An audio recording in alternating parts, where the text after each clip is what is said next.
Jesus is real, but you devils taught lies on Christ.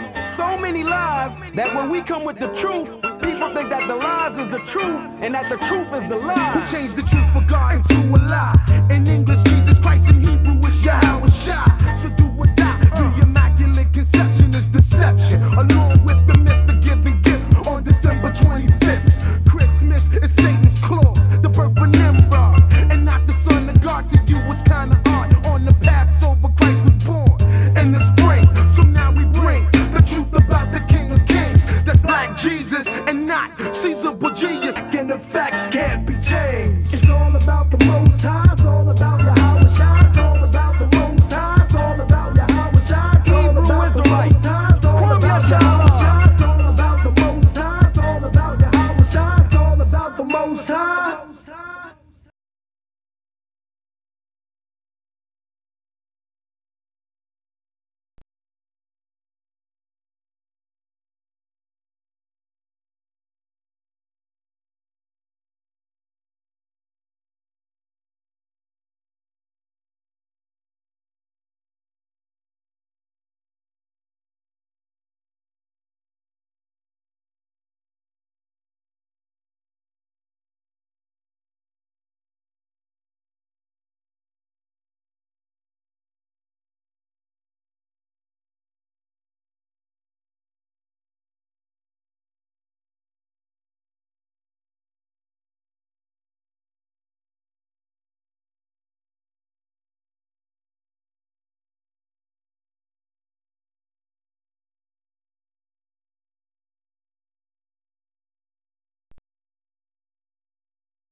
BHPK kids, you can support that. The sisters be on there. You guys are talking with the mic on there, right? Sure. I just pressed it. I'm sorry. You press what? I just turned it on. So look. Oh, whoa! Our mic's not. We're not. Yeah, no. Just now it wasn't. Okay. Well, I wasn't even asking about our mic, so I got to repeat that all over again. Yes, sir. Okay. So look. All right. So, what I was asking you about was, are you guys using the mics, the sisters, when they go over for the kids? These we're supposed to, but we haven't been. Because have you guys looked at the videos and make sure you're able to be heard? I listened to one of mine, and I could hear sisters clearly. You can hear sisters? Yeah. Okay, because the thing is that sisters weren't able to be heard on those. Okay. Yeah, sorry about that. We had our mics were off for a second. So once again, we're on this channel because YouTube restricted us from on the other channel. On that channel, we got a lot of subscribers, and they're missing out on a lot of these good classes. But we need to get the word out and try to get brothers and sisters over here to this channel. I think it's for another month. They got us on restriction. Okay. What I was talking about though was the kids class. Support the kids class. The sisters do that as ISB HPK Kids. It's really good for teenagers or below teenagers. It touches all ages. Your brothers and sisters can support that. Also, we're going to be live on the, what's that, the cable show? Tuesday at 8:30. We're going to be live on Houston Media Source. That's a local cable access here in Houston. That's 8:30 on Tuesdays. Channel 17, local. Okay, once again, that's, and hopefully she can put that information up there. Houston Media Source on Channel 17, local, here in Houston. I think you can look at it online too if you want to. You go to Houston Media Source and click on the live link. But if you're local, you can watch it on actual TV, television, cable. And then, I mean, if you don't catch it, we'll be posting those classes, the live ones, on YouTube. Okay? So, we just try to do our part, stay busy, man, stay in the work. Cable show. And please support the Sisters with Israel, where a lot of you have already. And we'd like to thank y'all, brothers and sisters, on Facebook, on YouTube, that support the Sisters with Israel, where she can throw that information up there. They do all top-notch garments. We got some hardcore sisters that can get down sewing. So if you did support with that, we appreciate it. Let's see here. My number is on the screen, 281-707-2737. And Priest Quatzazop, to the far right, is 303-557-8979. All of our classes, we start out with questions. So, you know, for the most part, everybody knows that, but we might have a few new brothers and sisters on there watching. We answer questions in the beginning of the class, and then we try to go into our class. So, right now, if y'all have any questions, now's the time to get your questions in. And if you, they always said, if y'all want to give any donation, any alms, the information will be there on the screen. All right. And we thank y'all that do give alms. We got a lot of brothers and sisters here, man, that help support in the work. But then we have some of you brothers and sisters out there online. You help our alms, and we appreciate that. So that's it. That's it for the announcements. Oh, wait a minute. The Eastern Oils. If you're local here in Houston, or if you are online and you do want to support, if you don't want to just give, we have our own business, and it's in First Colony Mall, and it's going to be in Baybrook Mall. And we just sell aromatherapeutic oils, Egyptian bottles, and natural soaps, body butters. We do all those things, okay?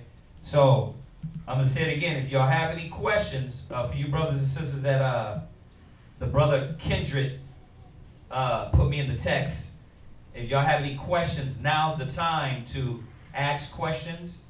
And then after we finish the questions, we go into class. So if you're not familiar with our channel, please subscribe, hit the bell. Now this channel is our secondary channel. Our first channel is the Israelite School of Biblical History and Practical Knowledge. It's kind of, instead of the acronym, it's all spelled out.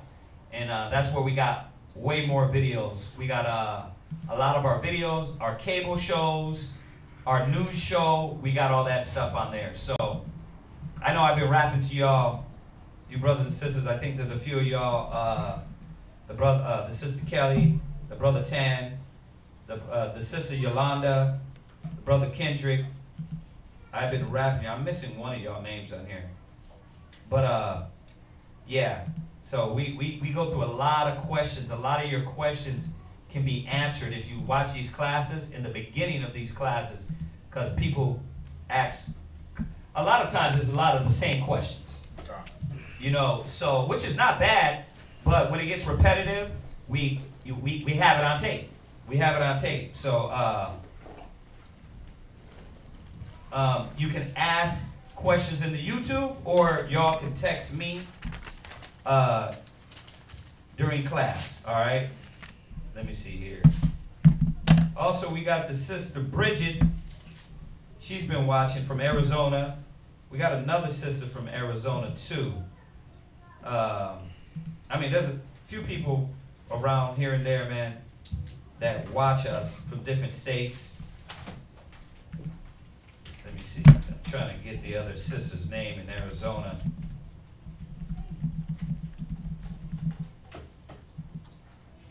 So forgive me if I don't remember the name on there. I'm trying to look on here. So we'll do that. We'll take questions, and then we'll go into class. So does anybody have any questions right now in class? Con or la? La. All right.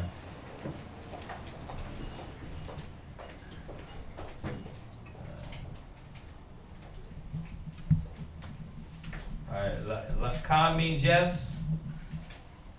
La means no. So let me see if they got anything online. Yeah. A question on Ecclesiasticus chapter 7, verse 6. They just want to make sure that they're clear on what the verse is saying. Ecclesiasticus 7 and 6. Let's go there. Ecclesiasticus or Ecclesiastes? Ecclesiasticus? Okay, go ahead and read that. Ecclesiasticus or? In the Bible. Ecclesiasticus chapter 7 and verse 6. Seek not to be judged, being not able to take away iniquity, lest at any time thou fear the person of the mighty, and lay a stumbling block in the way of thy uprightness. Excuse me. Okay, try that again and read it clear, bro. Come. The reading is very important, man. Come on. Seek not to be judged, being not able to take away iniquity. Right, so we're at Ecclesiasticus. Read it again. Seek not to be judged. There it is. Go ahead. Seek not to be Judge. judge. Right. It's like you were saying, judge. That changes the meaning. Right. Seek not to be judge. So, like a judge, seek not to be a judge all the time, right? Go ahead. Go ahead. Being not able to take away iniquity. Right. Well, think about it. If you're a so-called teacher or judge, right, or executor of the law, and you don't have the knowledge, you haven't been educated, you haven't been studying, you haven't educated yourself and gotten the knowledge or been taught, why would you try to be a judge? A lot of people do that, right? They get the knowledge, they get Christ is black, and then they run and they start throwing big boulders at people. Christ is black, but you yourself ain't performing the law yet. You know of the Sabbath, right? You know of the Sabbath. They got that down. That's the first and foremost thing a lot of brothers and sisters get down. But there's other laws you're not keeping, but you start to make yourself a judge, jury, and the executioner with people out there in the world. So he's reminding us, if you're taking on this position as a judge, you better stand up and hold the example. So he comes and says it like this. Read it again. Seek not to be judged, being not able to take away iniquity. Yeah, you got to be able to take away iniquity, right? You got to be able to be the standard and the example, right? God. You can't just be a judge and then you're being a hypocrite. So, that's why the Bible says, the zeal of my people eateth them up. Why? Because you have a lot of our people, they get a few scriptures and they become judge, jury, and executioner. They haven't given themselves time to learn. They haven't given themselves the education that's needed. And all you start doing is throwing stones, and then you're looked at as a hypocrite because yourself is not living up to the standard. So this is what he was reminding us. Don't be seeking that when you can't hold the law. Go ahead. Least. Go ahead. Can I get one up? Yes, sir. 1 Timothy 1:7. Right. Come. I think that's right on the point you were saying. Yeah. Did you get the one I asked for? Yeah, we got it. Yeah, 1 Timothy 1:7. Just on the point that the priest was saying about you want to be this teacher, but you're not. 1 Timothy 1:7, but you're not holding to the law. Well, why? Read it. 1 Timothy 1:7. 1 Timothy chapter 1 and verse 7. Go ahead. Desiring to be teachers of the law. Right, and it's not a bad thing to desire to be a teacher. It says if you desire the office of a bishop, it's a good work.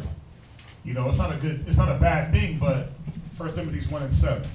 It's not a bad thing to desire to be a teacher and to lead, but you got to know what the Bible says. You got to know what you're teaching. You got to be able to lead properly. Go ahead. Understanding neither what they say. And this is the problem with some brothers, some teachers. They don't understand the law. They know one side of it, and they don't understand that there's a balance. Go ahead. Nor whereof they affirm. Right, and with that, what happens is you lead people the wrong way. You judge the wrong way. The scriptures say the leaders of my people cause them to err, and those that are led of them are gone astray. I believe. Are led astray. Are led astray. So it's right back to what he's saying. You got to know what you're talking about before you want to be this master teacher, high chief priest, chief apostle. You gotta know the law. Let's jump back. Come. Where's the other one real quick? James 3:1. Go to James 3:1.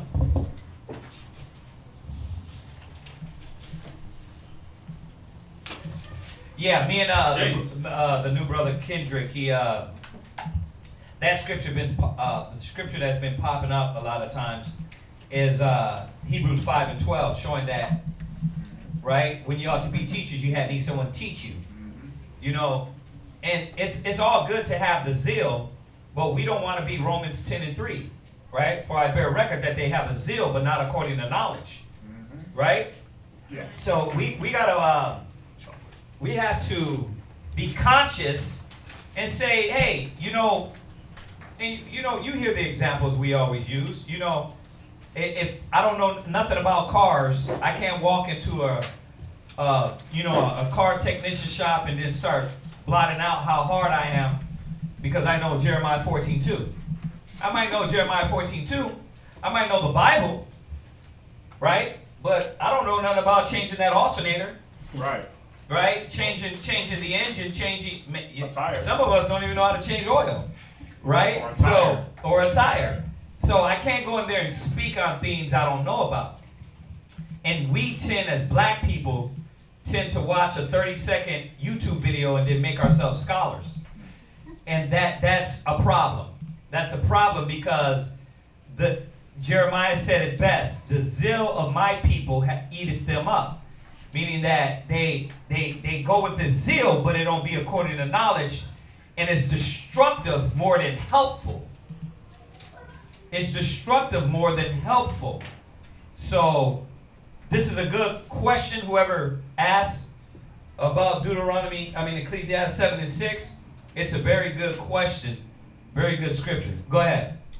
James chapter 3 and verse 1. My brethren, be not many masters. Right. Knowing that we shall receive the greater condemnation. Right. So, like it says here in Ecclesiasticus 7:6, back to their question, seek not to be a judge. So, what he's saying is, seek not to be many masters or teachers. Watch it when you're trying to be a judge, the jury, and the executioner. You better slow it down because you're going to get yourself in a lot of things, man. And you're going to put greater condemnation on yourself because you don't know what you're talking about. You don't know what you're saying. And now you're arguing with everybody. You're fighting with everybody. And you said you won't live the example of Yahweh Shai. You don't know how to keep the law. So read it again. My brethren, be not many masters. See, be not many masters. He's saying the same thing he's saying here in Ecclesiasticus. Go ahead. Knowing that we shall receive the greater condemnation. Why? Why are we going to receive the greater condemnation? Because he that knoweth to do good and doeth it not is sin. You understand? You're going to deal with, you're dealing with more of the punishment because you're running around claiming you know. Yeah. Right, that's the thing. You know how, and you said it, like black people, it's like we know a little bit about everything, but we know a lot. It's like, what's the saying? We quoted it the other day. Jack of all trades, master of none. That's the typical black man where I know a little bit about shoes, I know a little bit about cars, but we translate that little bit that we know into I know everything, where you don't. It's like, yeah, I work on cars. Do you? Well, no. Yeah, I work on cars. No, you change like a little taillight, but you don't work on cars. Right. Or yeah, I remodel houses. Do you? You might have splashed some paint on the wall, but do you really? You see, that's what it's, because now when it's time for me to come and ask you the advice on how do you change an engine or how do you do this, you're going off of some knowledge that you think you have. Or how do I remodel my house? And I'm giving you all bad info. And then what happens? They go try to perform that. It's just like bringing it back to the Bible. Oh yeah, I keep the Sabbath. This is how you're supposed to do it, brother. And I'm showing a brother, like, this is how you keep the Sabbath. You go sit in your house, you lock yourself in a room, you don't talk to nobody, you starve the whole 24 hours, you don't look out the window, you don't do nothing. And then what's he going to do? He's going to do the same thing, but is that the way to keep it? Right, then you read Matthew 12 and you see Yahweh Shai didn't do that. Right, he didn't do that. And you're like, wait a minute. Now you got the confusing battle with individuals. Yeah. Because they're listening to what this person's saying as opposed to what you're reading. Right. So this is the problem with trying to be a judge, trying to say you know the law, you know the scriptures, and really you haven't even sat down and studied. You know? You haven't sat down and studied. And listen, I'm going to say this, but this is, you got to go through our past videos. You're not going to be the first. You're not going to be the last. You know how many brothers called and said, yeah, I'm beating my wife, but, you know, but I'm teaching these brothers? Yeah, I'm smoking weed, but I'm teaching these people? Like, think about it. How is that possible? It says that your righteousness had to be fulfilled before you able to teach others. There's got to be some code and some standard, right? But what's happening is cats are thinking, people online thinking, oh, I'm a judge. People in the world, Israelites, right? Oh, I'm a judge because I got a breakdown. I know how to say Christ is black. I know how to yell and tell you I'm a Hebrew Israelite. It's not the way to do it. You're going to hurt people. You're going to harm people better than strengthen them and build them. And then they get stubborn with that mind state. Oh, I know, brother. I've been in the truth 3 years. Like, you know when I was in the truth for 3 years, what I had to do? Shut up and learn. Right. When you know I was on the truth 5 years? Shut up and learn. You know what I had to shut up and learn. You know what happened when I was in the truth for 10 years? I had to shut up and learn. Right? Until my teachers are able to say, okay, what you got to say on that, I know, we ain't in that generation. But still, all I'm saying is that the scriptures is showing us why not to be quick to be a judge. Y'all get that? Because the same judgment you judge, it will be met to you. And a lot of people don't understand that. They don't understand Matthew 7:1. The same judgment you judge, you'll be met. And then you don't know why your life is in turmoil. Because you're trying to hold this individual to a standard that you are not holding yourselves. So going back to the question, let's read it again. Finish James 3:1. James chapter 3 verse 1. Yeah. My brethren, be not many masters. Right. Knowing that we shall receive the greater condemnation. Yeah, you see that? Meaning that we're going to take the biggest blow. Because we're running around and acting like we know these things. You better be performing them. You better be acting and being an example because your mouth is going to get your butt in some problems. Yeah.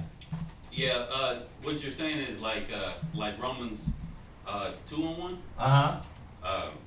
Go ahead and read it. Okay. Romans chapter 2 and verse 1. Therefore thou art inexcusable, O man. Yeah. Whosoever thou art that judgest, for wherein thou judgest another, right, thou condemnest thyself. Yeah, perfect. Perfect. And that's why he keeps saying, that's why back to the question, seek not to be a judge, being not able to take away iniquity. A lot of people think take away iniquity starts with yelling the Bible. What did Yahweh Shai do first? Convert, he taught. Huh? He taught. He taught? Well, what did he do first to convert? Oh, what? He was a student first. There you go. He was a student, then what? And then he became a master. He became an example. He became an example. Yahweh Shai was an example. Then we watched him. We saw how he moved. We saw how he lived, right? And the words matched what he was doing. So, yeah, that's right on point. Romans what? Romans 2 and 1. Read it one more time. Romans chapter 2 and verse 1. Uh-huh. Therefore thou art inexcusable, O man. Right. Whosoever thou art that judgest. Right. For wherein thou judgest another, right, thou condemnest thyself. That's why, back to the question, seek not to be a judge, being not able to take away iniquity. So read down in that. 7 and 6. In Ecclesiasticus. In Ecclesiasticus. Three brothers. Ecclesiasticus chapter 7 and verse 6. Uh-huh. Seek not to be judged. Right. Being not able to take away iniquity. Now we get that. Through the precepts of 1 Timothy 1 and 7, James 3 and 1, Romans 2 and 1, you can add Matthew 7 and 1, right? We understand why. Because we're going to receive the greater condemnation if we're quick to be these judges and not live up to the standard. Go ahead. Least at any time thou fear the person of the mighty. Yeah, you got these person that you want to be this judge, but you put something else before the fear of the Lord. Right? In this instance, he's given us the example of the mighty, right? But how many brothers that claim to be judges, they fear their woman first? They fear their children first. So now, when it comes to following the standard and the example, you're what? You're thrown off because of your wife, your kids, liquor, dope, weed, pills. This is why the Most High says you got to first get yourself together before you're able to teach others. Why? Because they're going to look at your example. Where is it? 2 Corinthians chapter 10 and verse 6.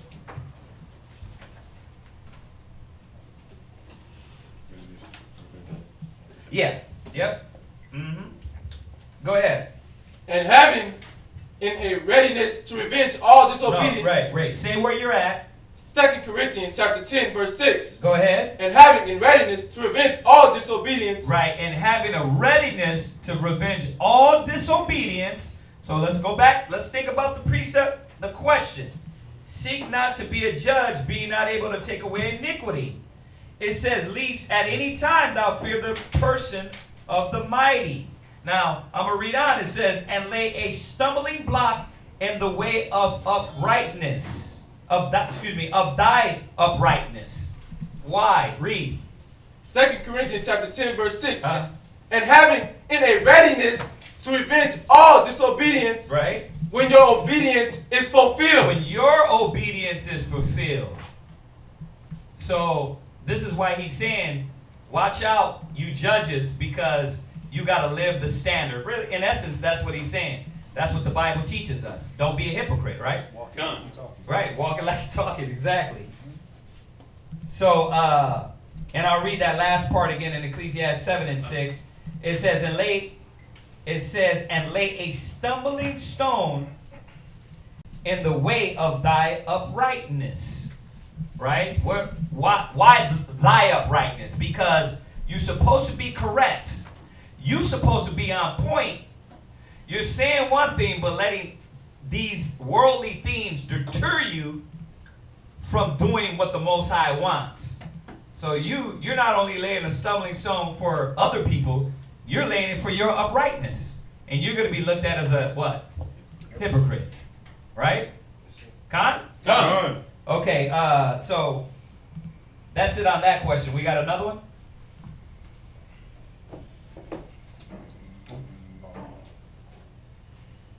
Any other questions before we go into this class? Nah? Yeah. Genesis 49:12. When it's I get it. Hey, this question over there. It's locked. I won't ask it. I got one here, real quick, while you're looking for yours. Is circumcision recommended for man? Do men have to be circumcised? Yeah. You know, when it comes to the law, we always talk about, here in our school, we always talk about the physical aspect of the law because we have to keep it, but we always also bring out the spiritual aspect of the law. So we know that circumcision, of course, the token of the covenant was for you to be circumcised. Okay, give me that one real quick. The token of the covenant was that we be circumcised, right? But then when you go to the New Testament, and I like doing this because it's going to give you real understanding as opposed to what the Christians told you. We're going to go to, I think it's in Romans 3. Okay, so let's first, before we do that, I want to get the token of the covenant in Genesis with Abraham, which is circumcision. We can find it. While they're looking for that, go to Romans 3 because it's going to quote it in the New Testament either way. Go ahead, read that. Romans 3 verse 1. Romans chapter 3 verse 1. Uh-huh. What advantage then hath the Jew? Or what profit is there of circumcision? So that's a question.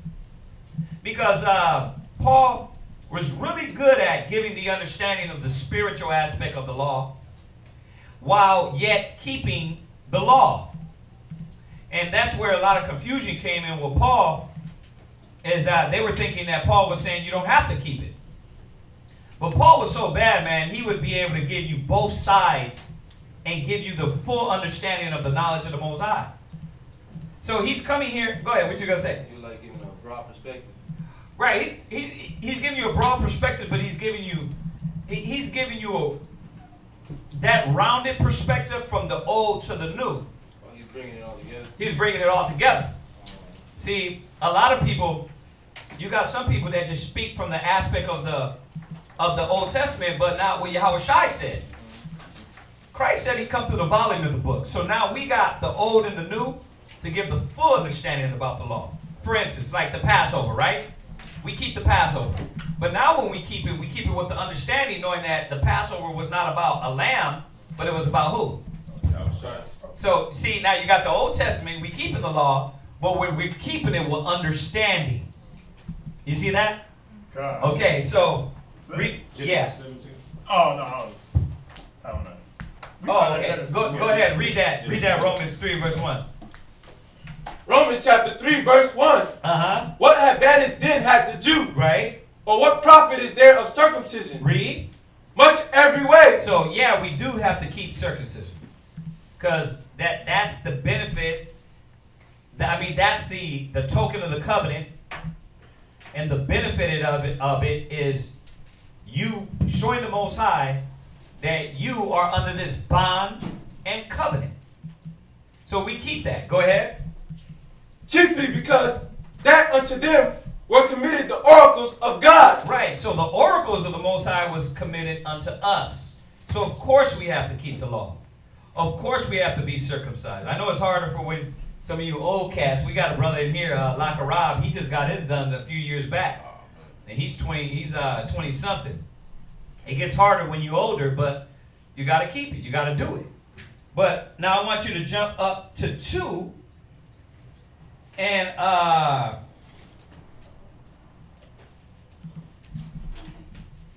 2 and 25. See, now let's get the understanding of what Paul was saying about circumcision. Go ahead. Romans chapter 2, verse 25. Go ahead. For circumcision barely profited if thou keep the law. Right. So what he's showing us is that now, yeah, of course you're supposed to be circumcised. But if you're under the covenant and the bond, you not only have to keep the physical, but you have to keep the spiritual. Because how many Israelites are circumcised but selling drugs to their people? Selling dope and crack, beating their wives, right? Child molesting, raping, murdering. But does that help them in any way? Because they're circumcised? No, but when you mingle the spirit with the physical, it's going to show you now you're a true Israelite. There's many Israelites out there. You were born an Israelite, but really you act like what? Heathens. Right? So you got your penis circumcised, but you still act like a heathen. So how does circumcision profit you? Nothing. It doesn't, right? If you're circumcised and you're still doing the things of the world, it doesn't benefit you. Go ahead. But if thou be a breaker of the law, right, thy circumcision is made uncircumcision. You see that? And you can put every law there. If you're circumcised and you're breaking the commandments, what does it benefit? Nothing. So this is why you need to have both sides. You need to know, yeah, go and get circumcised, but remember, circumcision was also symbolic. Who knows that? Who knows what the circumcision of the flesh, outside of it being the token of the covenant, what was that symbolically meaning towards us? Who's been studying? What did the circumcision represent? When you circumcise yourself, what does it represent? Let's start there first. What does it represent? Talk loud so they can hear you online. Nah, I'll listen. What, Shaddai? What you got? Denying the flesh. No, a little more specific. What? Is it like it's setting you apart from the rest of the world? Yeah, you're right. You guys are right, but you're not right on the point. What is circumcision doing when you cut that meat off? I guess you're cutting off the old man. Listen. Before we get spiritual, because I did that first. Let's deal with what I'm asking you. When you first circumcise yourself, what are you doing? Why does a person circumcise himself? Y'all trying to think? What? Just answer it plain out. What? Physically, it's clean. There you go. It's what? It's clean. Right. There you go. Physically, you're cleaning yourself. Right? Right. Because when you're not circumcised, it's easier to catch and hold diseases within that meat, that extra portion of meat in there. Right? So it's healthy. Right? Okay. Now we can bring it to the spiritual. You put it together. You got it now? So spiritually, what is it then? Basically cleaning yourself. Cleaning your mind. That's why he said, circumcise the foreskins of your heart. So circumcision, the symbolic meaning of that was your mind was going to be circumcised.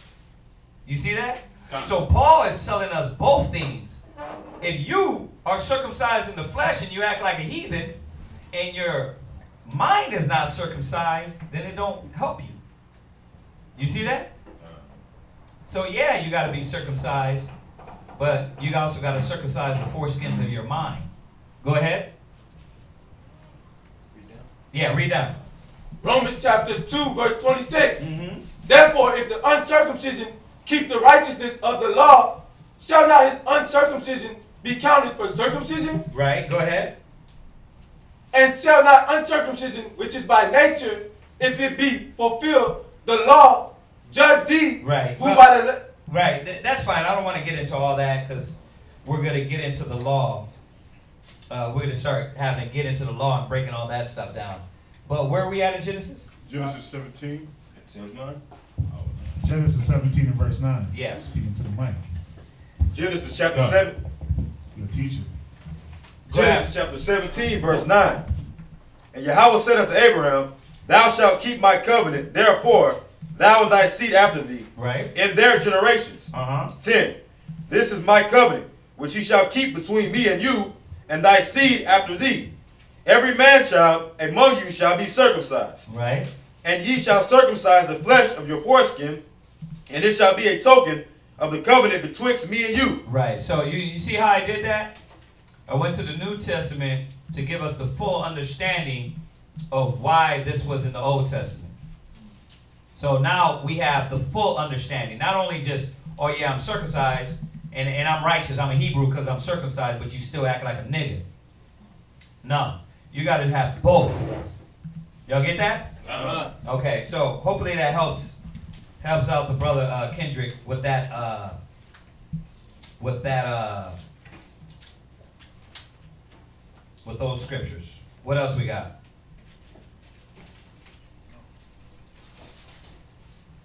Anything else online?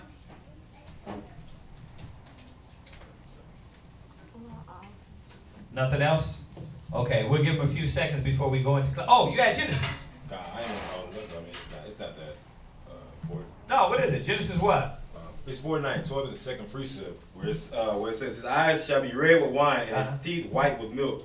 Was a teeth white with milk? Was that like symbolic to like, I know like scriptures like Isaiah 28, them that should be weaned from the milk and drawn from the breast. They're like symbolic to like, I guess, pure or sound doctrine, because white represents pure, and then milk represents being fed or nourished. Why does it say his teeth shall be white with milk? I mean, you could go there, you could say that. You know, the milk is nourishing, right? But most of all, this was an example of who? The tribe of Judah, right? And how Yahushua was going to come, right? Okay. Right, so, I mean, if you want to go deep into it, you can, yes. You know, the milk is nourishment, vitamins, right? The white represents purity. Yeah, you can go to that level if you want to. All right. So nobody had anything else online? Anybody had anything in here? La. Okay. All right, give them a few seconds, see if anybody has anything. And if y'all don't have anything, we'll go right in. I'm going to say it again for you brothers and sisters, the brothers and sisters that Kendrick invited.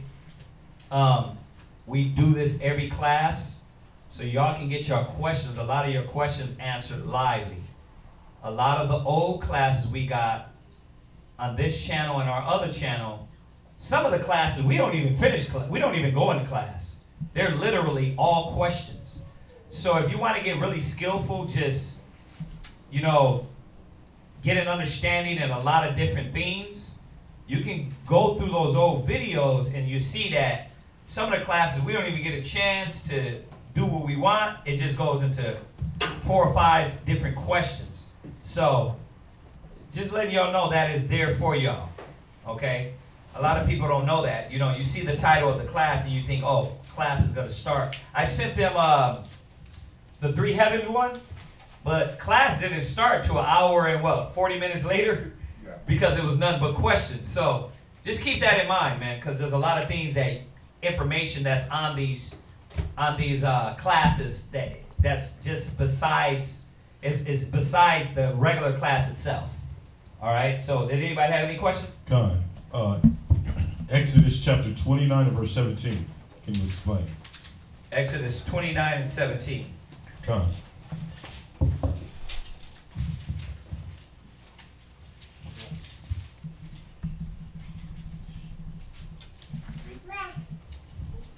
Yeah, go ahead and read it. Exodus chapter 29, verse 17. And thou shalt cut the ram in pieces, and wash the inwards of him, and his legs, and put them unto his pieces, and unto his head. You got to start at verse 1. Okay, so Exodus. He said 21 and 17. Right? Oh, 21 and 17? That's what he read. He wrote 29 and 17. Oh. And then he meant 21 and 17. Okay, sorry. All right. 21 and 17. You have to go to verse 1 for that one. 21 verse 17. Correct your notes. Go ahead and read it. Exodus chapter 21, verse 17. Yeah. And he that curseth his father or his mother shall surely be put to death. I mean, that's how that's how hardcore we were with the law.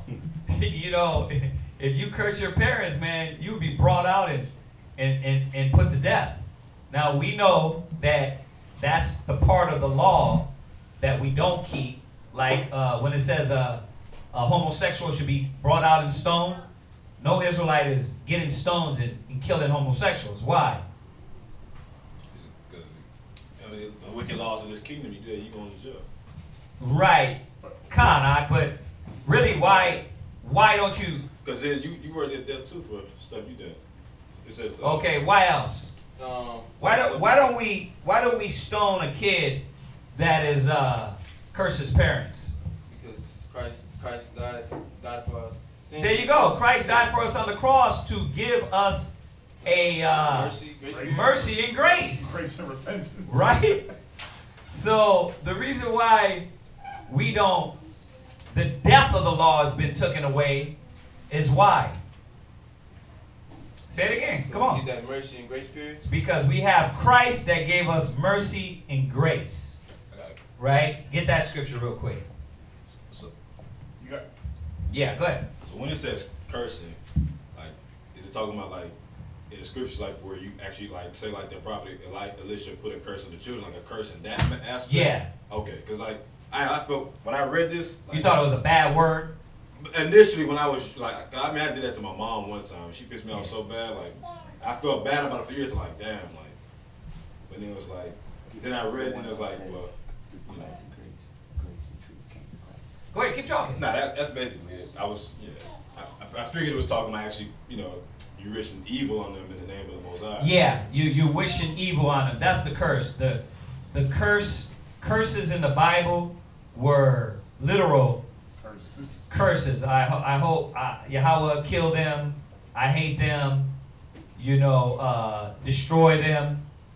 Those are the curses, not like bad words. Not saying that bad words is okay, right? But when you want to technically deal with this, it was talking about putting curses on them. You know, like David, when he prayed against the nations, that they come down and be destroyed, right? Solomon, you know, all these prophets prayed the downfall of the nations. That's a curse, right? So read it one more time in there. Exodus chapter 21, verse 17. And he that curses his father or his mother shall surely be put to death. Right. Was that it? Yeah. So I guess you're asking, I mean, I'm sure you know that we don't supposed to put them to death. That we have grace. That child now is probably going to get whooped and beat. You know, it says, train a child in the way which he shall go. So that's what you're going to do. You're going to whoop him. You're going to discipline him. The scriptures say, beat him, he shall surely not die. But you're not going to take him out and take a stone and bash his head in. You're not going to do that. Because the Most High, through Yahweh Shai, has given us grace. Can I get Ecclesiasticus 3:3? Just to show the flip side. Just to show the flip side. If you're cursing, then you're not honoring your parents. If you're cursing your parents, then you're not honoring them. So go to read verse 1, Ecclesiastes 3:1. I mean, we could go through the whole, but we don't have to go through the whole thing. But just go to read 3 and 3. Ecclesiastes 3 and 3. Ecclesiasticus chapter 3, verse 3. Whoso honoreth his father. Whoso what? Honoreth his father. Read. Maketh an atonement for his sins. Right, you make an atonement for your sins when you honor your father, honor your mother. Now, if you cursing them, it tells you what? That you should be put to death? Because you weren't supposed to curse your parents. No, you don't got to go back to your apocrypha. You weren't supposed to curse your parents. You were supposed to honor your parents. Read on. Read verse 4. Ecclesiastes chapter 3, verse 4. And he that honoreth his mother is as one that layeth up treasure. Right. Honoring your mother is like laying up a treasure. That's like you storing up goods for the future with the Most High. Go ahead. Whoso honored his father. Whoso what? Honored his father. Go ahead. Shall have joy of his own children. Yeah. See, this is where the obedience of your children come. A lot of y'all wonder why your kids hate you. Well, because you hated your parents. That's why. You were disrespectful to your parents. You were stiff-necked to your parents. That's why your kids are the same way. They learned your example. Read on. And when he maketh his prayer, he shall be heard. Right. Read. He that honored his father shall have a long life. Go ahead. And he that is obedient unto the Lord shall be a comfort to his mother. Right. I mean, and the problem with that is, the problem with the black man, we're mama's boys. Well, not me, but what's that? A lot of the black man has been told to be mama's boys. We take this scripture way past the limit. We take this way past the limit where you up under your mama. And you're a simp for your mom. You know, you want to honor and respect your mom, but she ain't your wife.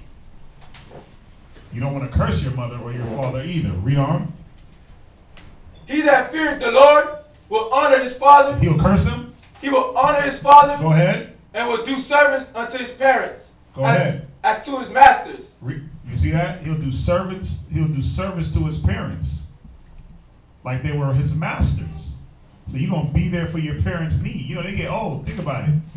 A lot of us, man, you write your parents off when you hit a certain age and when they hit a certain age. You hit 18, you move out, you disappear for life. When they turn 50, you throw them in a nursing home and never want to hear from them again. We gotta get better at talking to our parents. Yeah, jump down to verse 12. I was going to go there. No, is that it? Yeah, jump down to verse 12. Ecclesiasticus chapter 3. Verse 12. My son, help thy father in his age. Do what? Help thy father in his age. You're supposed to help your father in his old age. Don't write him off. Don't curse him off. Don't get out of here. I wish you dead. You're a burden to me. You're supposed to help him in his age. Read. And grieve him not as long as he liveth. Go ahead and read verse 13. And if his understanding fail. Because that's what's going to happen as he gets older. And what's going to happen? Have patience with him. Have what? Have patience with him. Curse him. Have patience with him. Write him off. Have patience with him. Right. That's where a lot of that comes from, where you curse your parents by simply just writing them off because they get a little old. They don't understand technology. They don't understand the times. They still stuck in 1960, telling you to pull your pants up, which is the right thing to do. But you look at it as though you still in 1960. But it tell you the right thing. But you're like, well, when you old, you don't know nothing. So we got to be careful with that. And y'all can read the whole chapter in chapter 3. I didn't want to go through the whole chapter, just a few points. But Ecclesiasticus chapter 3 and 1 down to, you can read the whole chapter. And then you want to Exodus 20 and 12? You get that also, Exodus 20 and 12. You get that? You call it. Gone. Exodus chapter 20, verse 12. Yeah, if you got this, listen, if you got the scripture, like we practice drilling, if you get it, pop up, read it. Don't wait. Don't wait, don't wait, don't wait. Get it, read it quick. Read. Exodus chapter 20 and verse 12. Honor thy father and thy mother. So this is one of the commandments that was laid down from the foundation. By the Most High. By the Most High. Go ahead. That thy days may be long. Because if you honor your parents, they're going to teach you the ways to live a long, luxurious life. But that's only if you're listening. Yeah, that's why in the scriptures it would say, it goes through Proverbs and always says, my son, if thou wilt hear my commandments, right? You go to Proverbs 4, all through there, my son, if thou wilt hear. I mean, all through Proverbs, Ecclesiasticus, Wisdom of Solomon, you will hear that. Go ahead, Keith. Was that it? La. Go ahead. Upon the land which the Lord thy God giveth thee. Yeah, so you got to honor your parents because they're going to teach you how they live a long, luxurious life by following the law, statutes, and commandments of the Most High. That was it? Done. Okay, go to John 1 and 17. John 1:17. Just to show that through Yahweh Shai, we have that grace.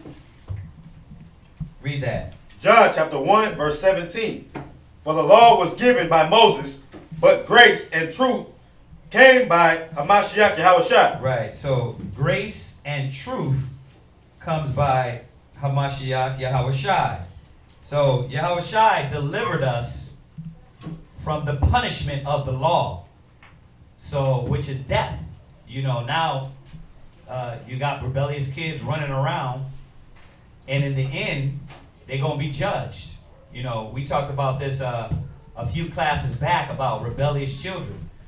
In Ezekiel, it says, slay utterly old and young, maids and little children. So these kids got to get in order. They got to get the laws of the Most High, because if they're going around cursing their parents, not honoring their parents, the Most High is going to destroy them. So, but right now, what do we have? Grace. We have what class? Grace. Grace. We have grace. We have grace, and what is grace? Something given not deserved, right? Which is you living another day and not being dragged out and stoned and killed because you curse your parents or you break any of the other laws. So hopefully that helps out with that. I was gonna say it's Yeah. like on these Esau's jobs, they'll tell you got a grace period to come in. Uh-huh. You come in like 5 minutes or whatever. That don't mean you don't supposed to come in. And sometimes they'll put it to where like you have a certain amount of graces up to a certain time, and then you'll be judged as far as like getting written up or fired or something like that. So I look at like grace like that, like it's giving you another chance, but then it's like get your together. Basically. Right, get your act together. And that's what we have until Christ come back. We have that grace, but once He comes back, it's over. Right? If you dab really into negative, your own wickedness will correct you. So it's not like you're gonna get away. It's not like, oh, you getting away with it. You can do things and get involved with things and mess with things, man, that will bring punishment in that moment, or it comes around the corner for you. So we gotta keep that in mind to stay away from sin. All right. What else? We got anything else on there? Yeah. Can you please explain why you men wear bands on your heads? The headbands? Oh yeah. Go to Isaiah. Go to the Old Testament.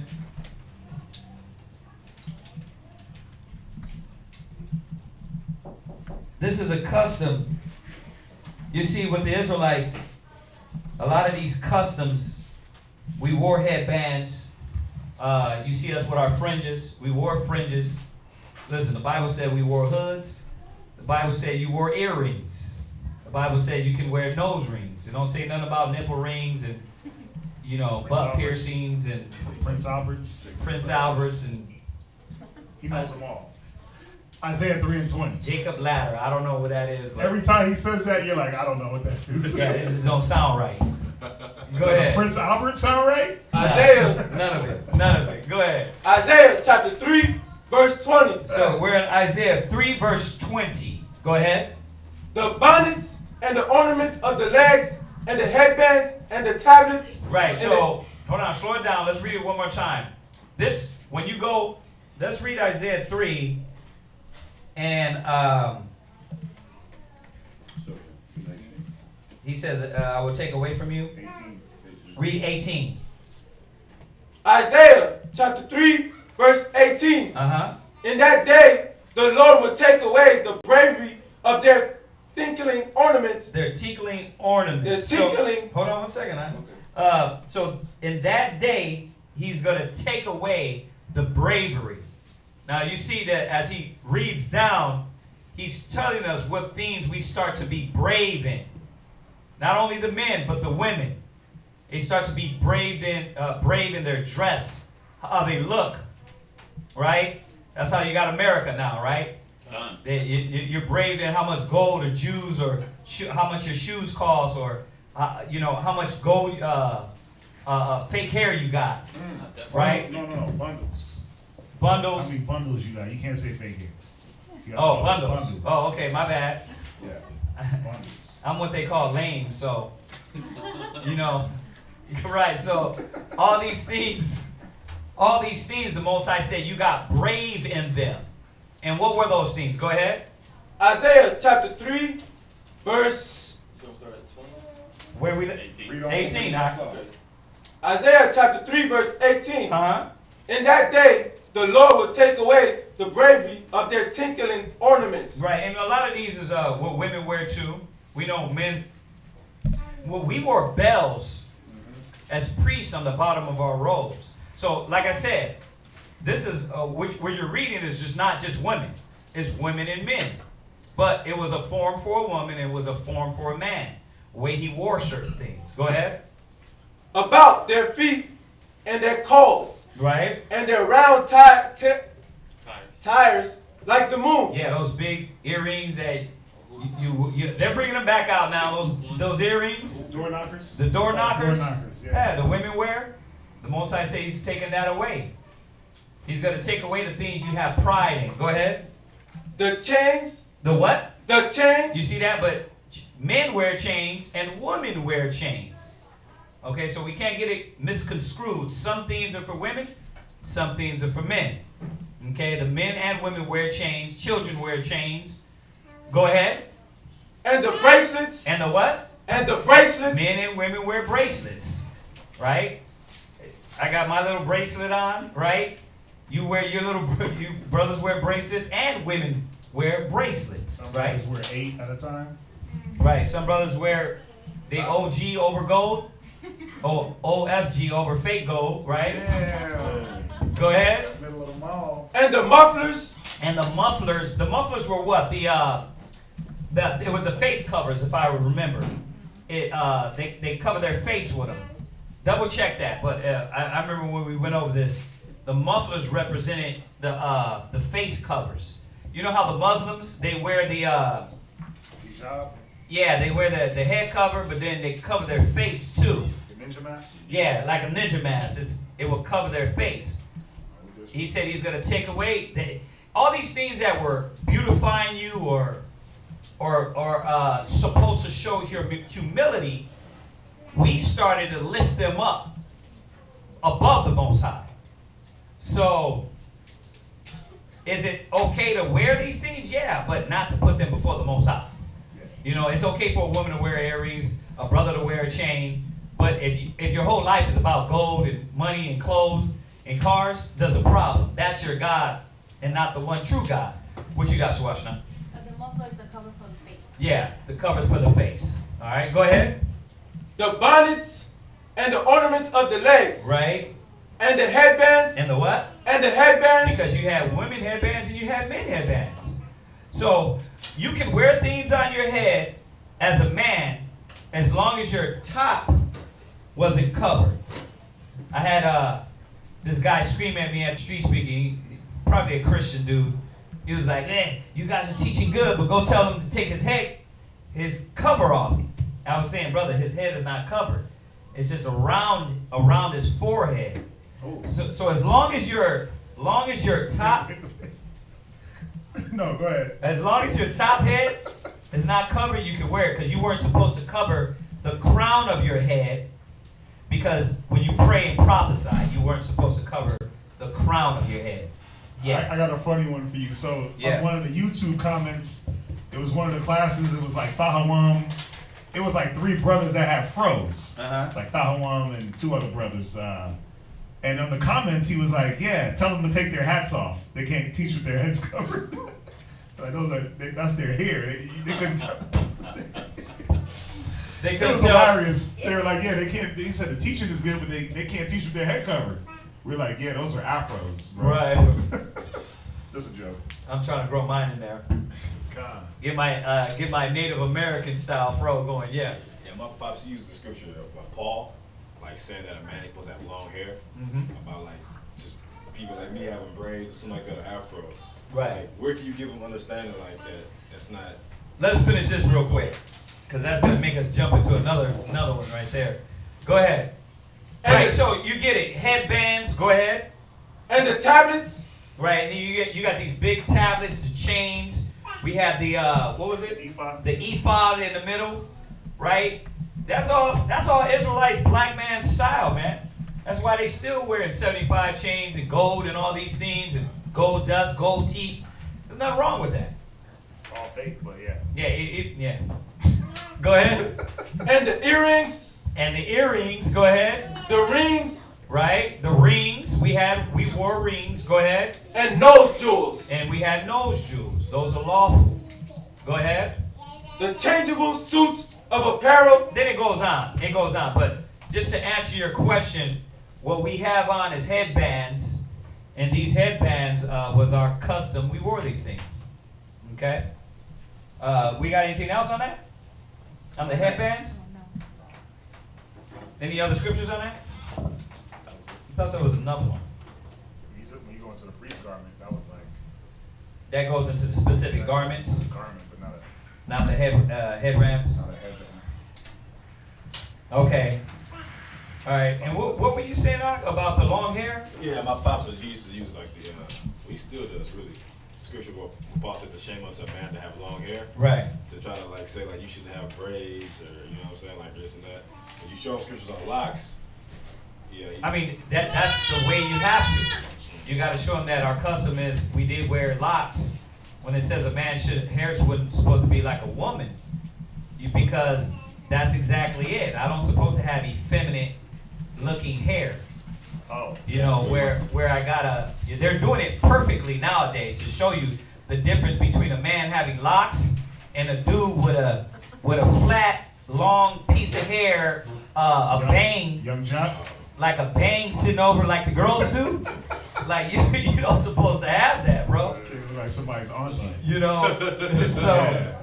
No, I see. It's funny that you said that. I was in the mall today, and this dude was sliding by. He was blonde. But the way he had his hair done, I was like, damn, that's a female's hairstyle. The way he had it blowed out like a chick from the 80s. Wow. But and the way it flowed and the way it was just combed back, he had like some bangs in the front. I was like, damn, dude, like he was out here looking like Fabio. Yeah. So it was like fluffed out. It was fluffed out, but the way it even was shaped, I was like, his hair is like a woman's. It's not manly. Yeah. Remember, the scripture said, no effeminate shall enter into the kingdom of heaven. So when we did things, it was, you can tell the difference between the spirit of this woman and this man. You know, so we had long hair. You know, remember Absalom? His fro got caught in the branches. Yeah, his fro got caught in the branches. His hair was that high that he cut. How much was it? He pulled it every year. He pulled it every year.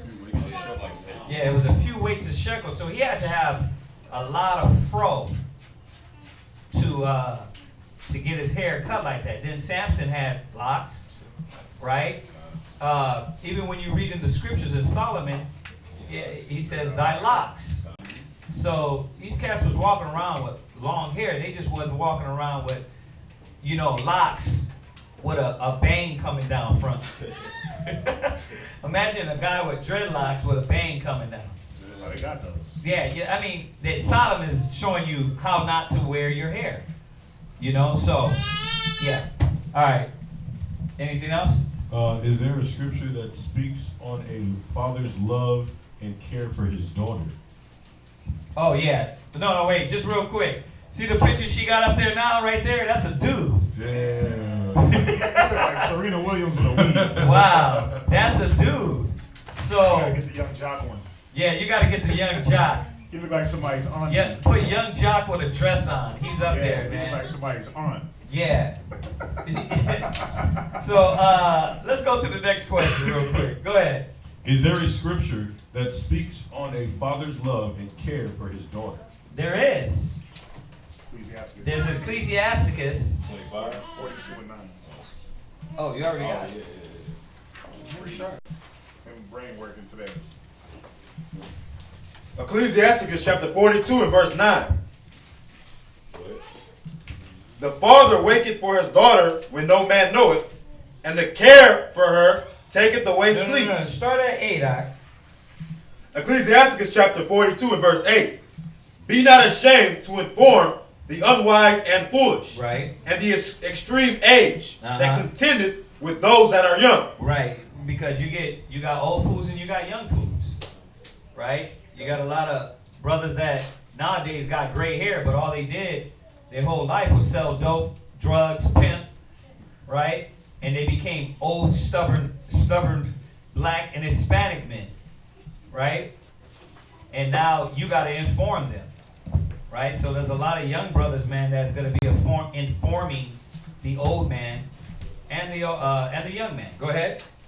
Thus shalt thou be truly learned and approved of all men living. Right. So just showing you, the reason I started here going into this question is because the context, what he's talking about is things that we have to inform our people of. We got to be letting them know this, right? We got to let them know this knowledge. Go ahead. Verse 9. The father waketh for his daughter, for the daughter, when no man knoweth, and the care for her taketh away sleep. When she is young, lest she pass away the flower of her age, and being married, lest she be hated. Right. So it's showing you the process that the father has to go through when dealing with his daughter. Right? You got to know if you got a light-minded daughter. If you got a simple daughter, if she's wicked, right? If she wants to run out in the streets, be a gad abroad. You'll know at a young age. You'll know at a young age what influences are matching and she is taking hold of. So he's telling here, the father waketh for the daughter.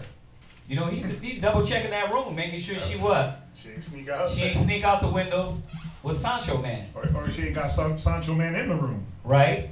They be doing that. Yeah. Yeah. So, and they got these, remember the father came in and, seen somebody on his daughter? It was a year back or something. It was on YouTube. He came in and seen somebody on his daughter and beat the crap out of this guy.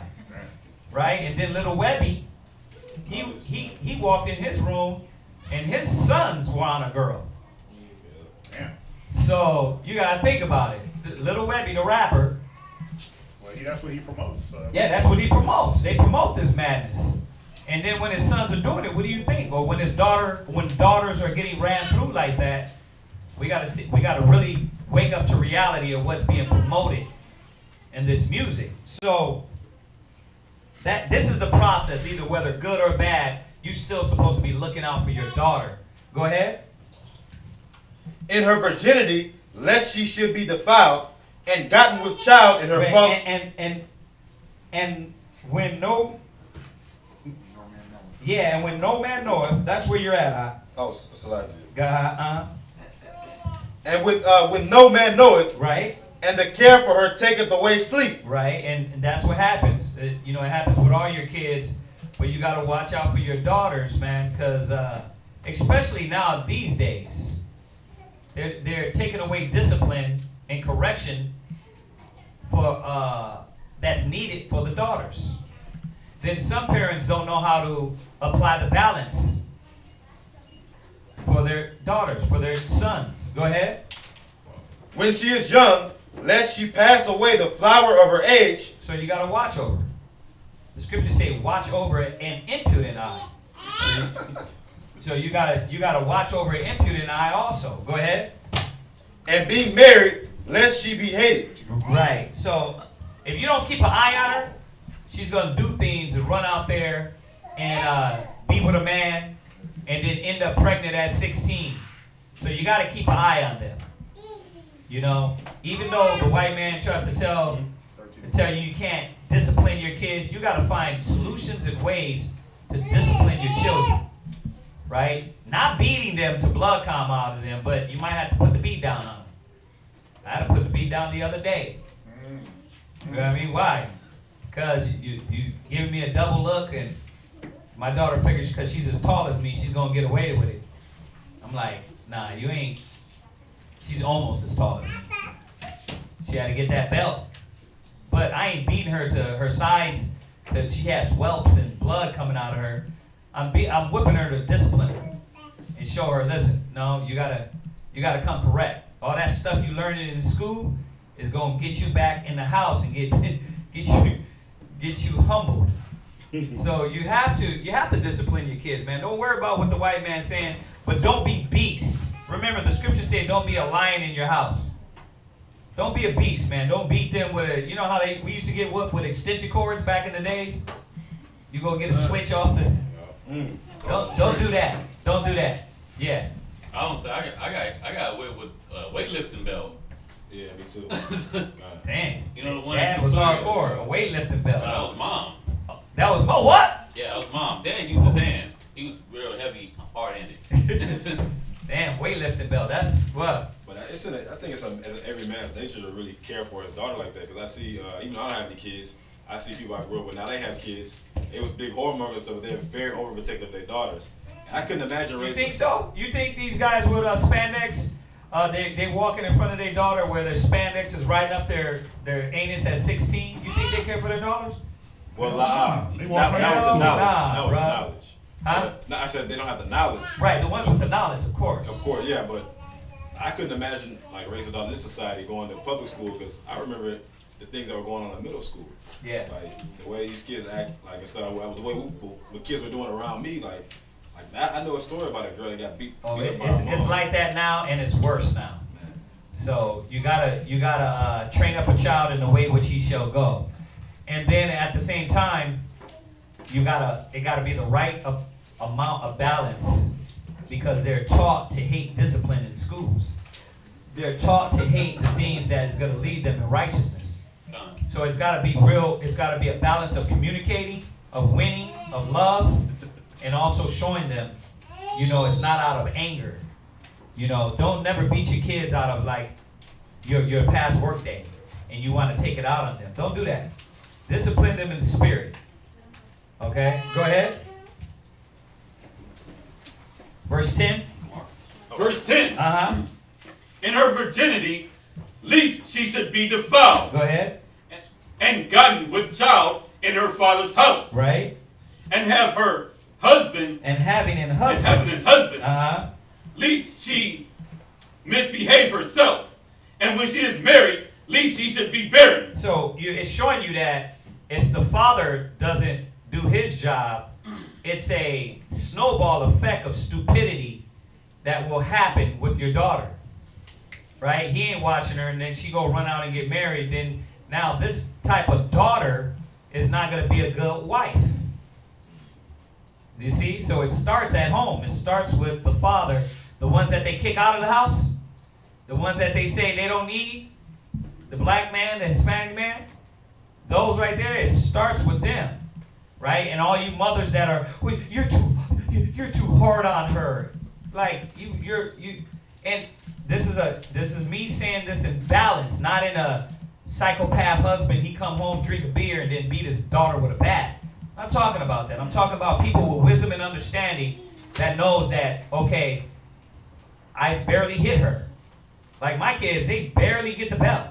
Barely. It's like years before they get the belt. You know what I mean? So, but when they get it, they got to get it. You see, so the parents got to be united in understanding what is needed for the child. So whether the mother has to play the bad role and be the bad guy at the time, and put the belt down, and the father has to come back and talk to her about it, but both is a balance. You need that in your household. Both of you can't be, you whoop her, and then she go in, and then she whoops her, and then the uncle comes over, and he whoops her. You don't want to do that, especially in these days, man. Yeah, what's up, Jeremiah? I got a precept going hand in hand with the discipline. How you can discipline your daughter without whooping the blood out of her. Go ahead and pull it. Ecclesiasticus, chapter 26 and verse 10. Mm-hmm. If thy daughter be shameless, keep her in straightly, lest she abuse herself through overmuch liberty. There you go. Ecclesiasticus what? That's 26 and 10. 26 and 10. Go read it one more time. Read it loud. If thy daughter be shameless, keep her in straightly. Right. Lest she abuse herself through overmuch liberty. Right. So if she be shameless, you got to watch. Just look around the house. If she ain't got no damn respect for you, if she's shameless, she don't have no shame in her game, she trying to walk around the house with no bra on, titties out. Nah, you know what? It teaches them at home. If daddy don't supposed to see that, right? Done. Because if you don't care if daddy sees that, daddy's the high stature You understand? Then what about the dude at work or a stranger? A brother comes to the door and your breasts are out. Nah, see, that's what these little hoes, the parents got them walking around with no bras in schools and on TV and on their Instagram and Snapchat. They're shameful. They're shameful and they're shameless.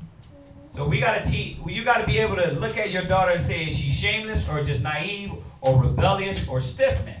You gotta be able to gauge these things. But then again, you gotta be a father that pays attention. You know what I mean? You can't be like, oh no, my kid's righteous. You know what I mean? My kids were born in the truth, but no, school, man, boy. School is, man, they go out there in that school, man, and it tries to influence them. And they start, their mind will switch over. So you got to constantly be their real friend in the spirit. You got to constantly be their friend above all those little nigglets in the school running around acting like they're friends. Because they're not their friends. So this is just not all about the belt. Don't get this wrong. It's not all about, oh, beating them. No, it's about being strategic and winning the love of your children. And sometimes that comes with whoopings. You know? Go ahead. Ecclesiasticus chapter 42 and verse 11.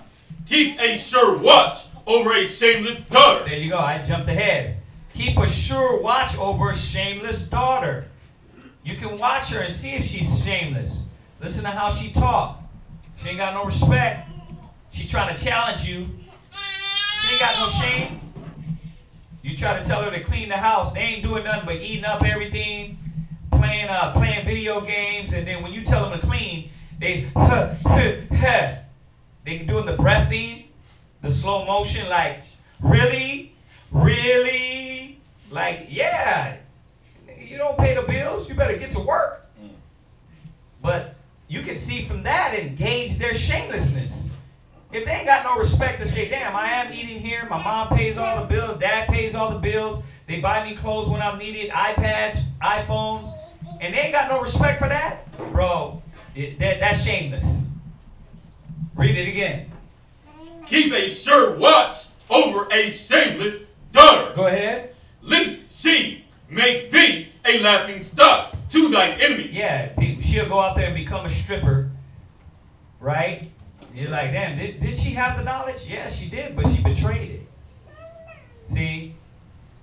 And that's how a lot of these our people out there in the world, their children are a laughing stock to the nations.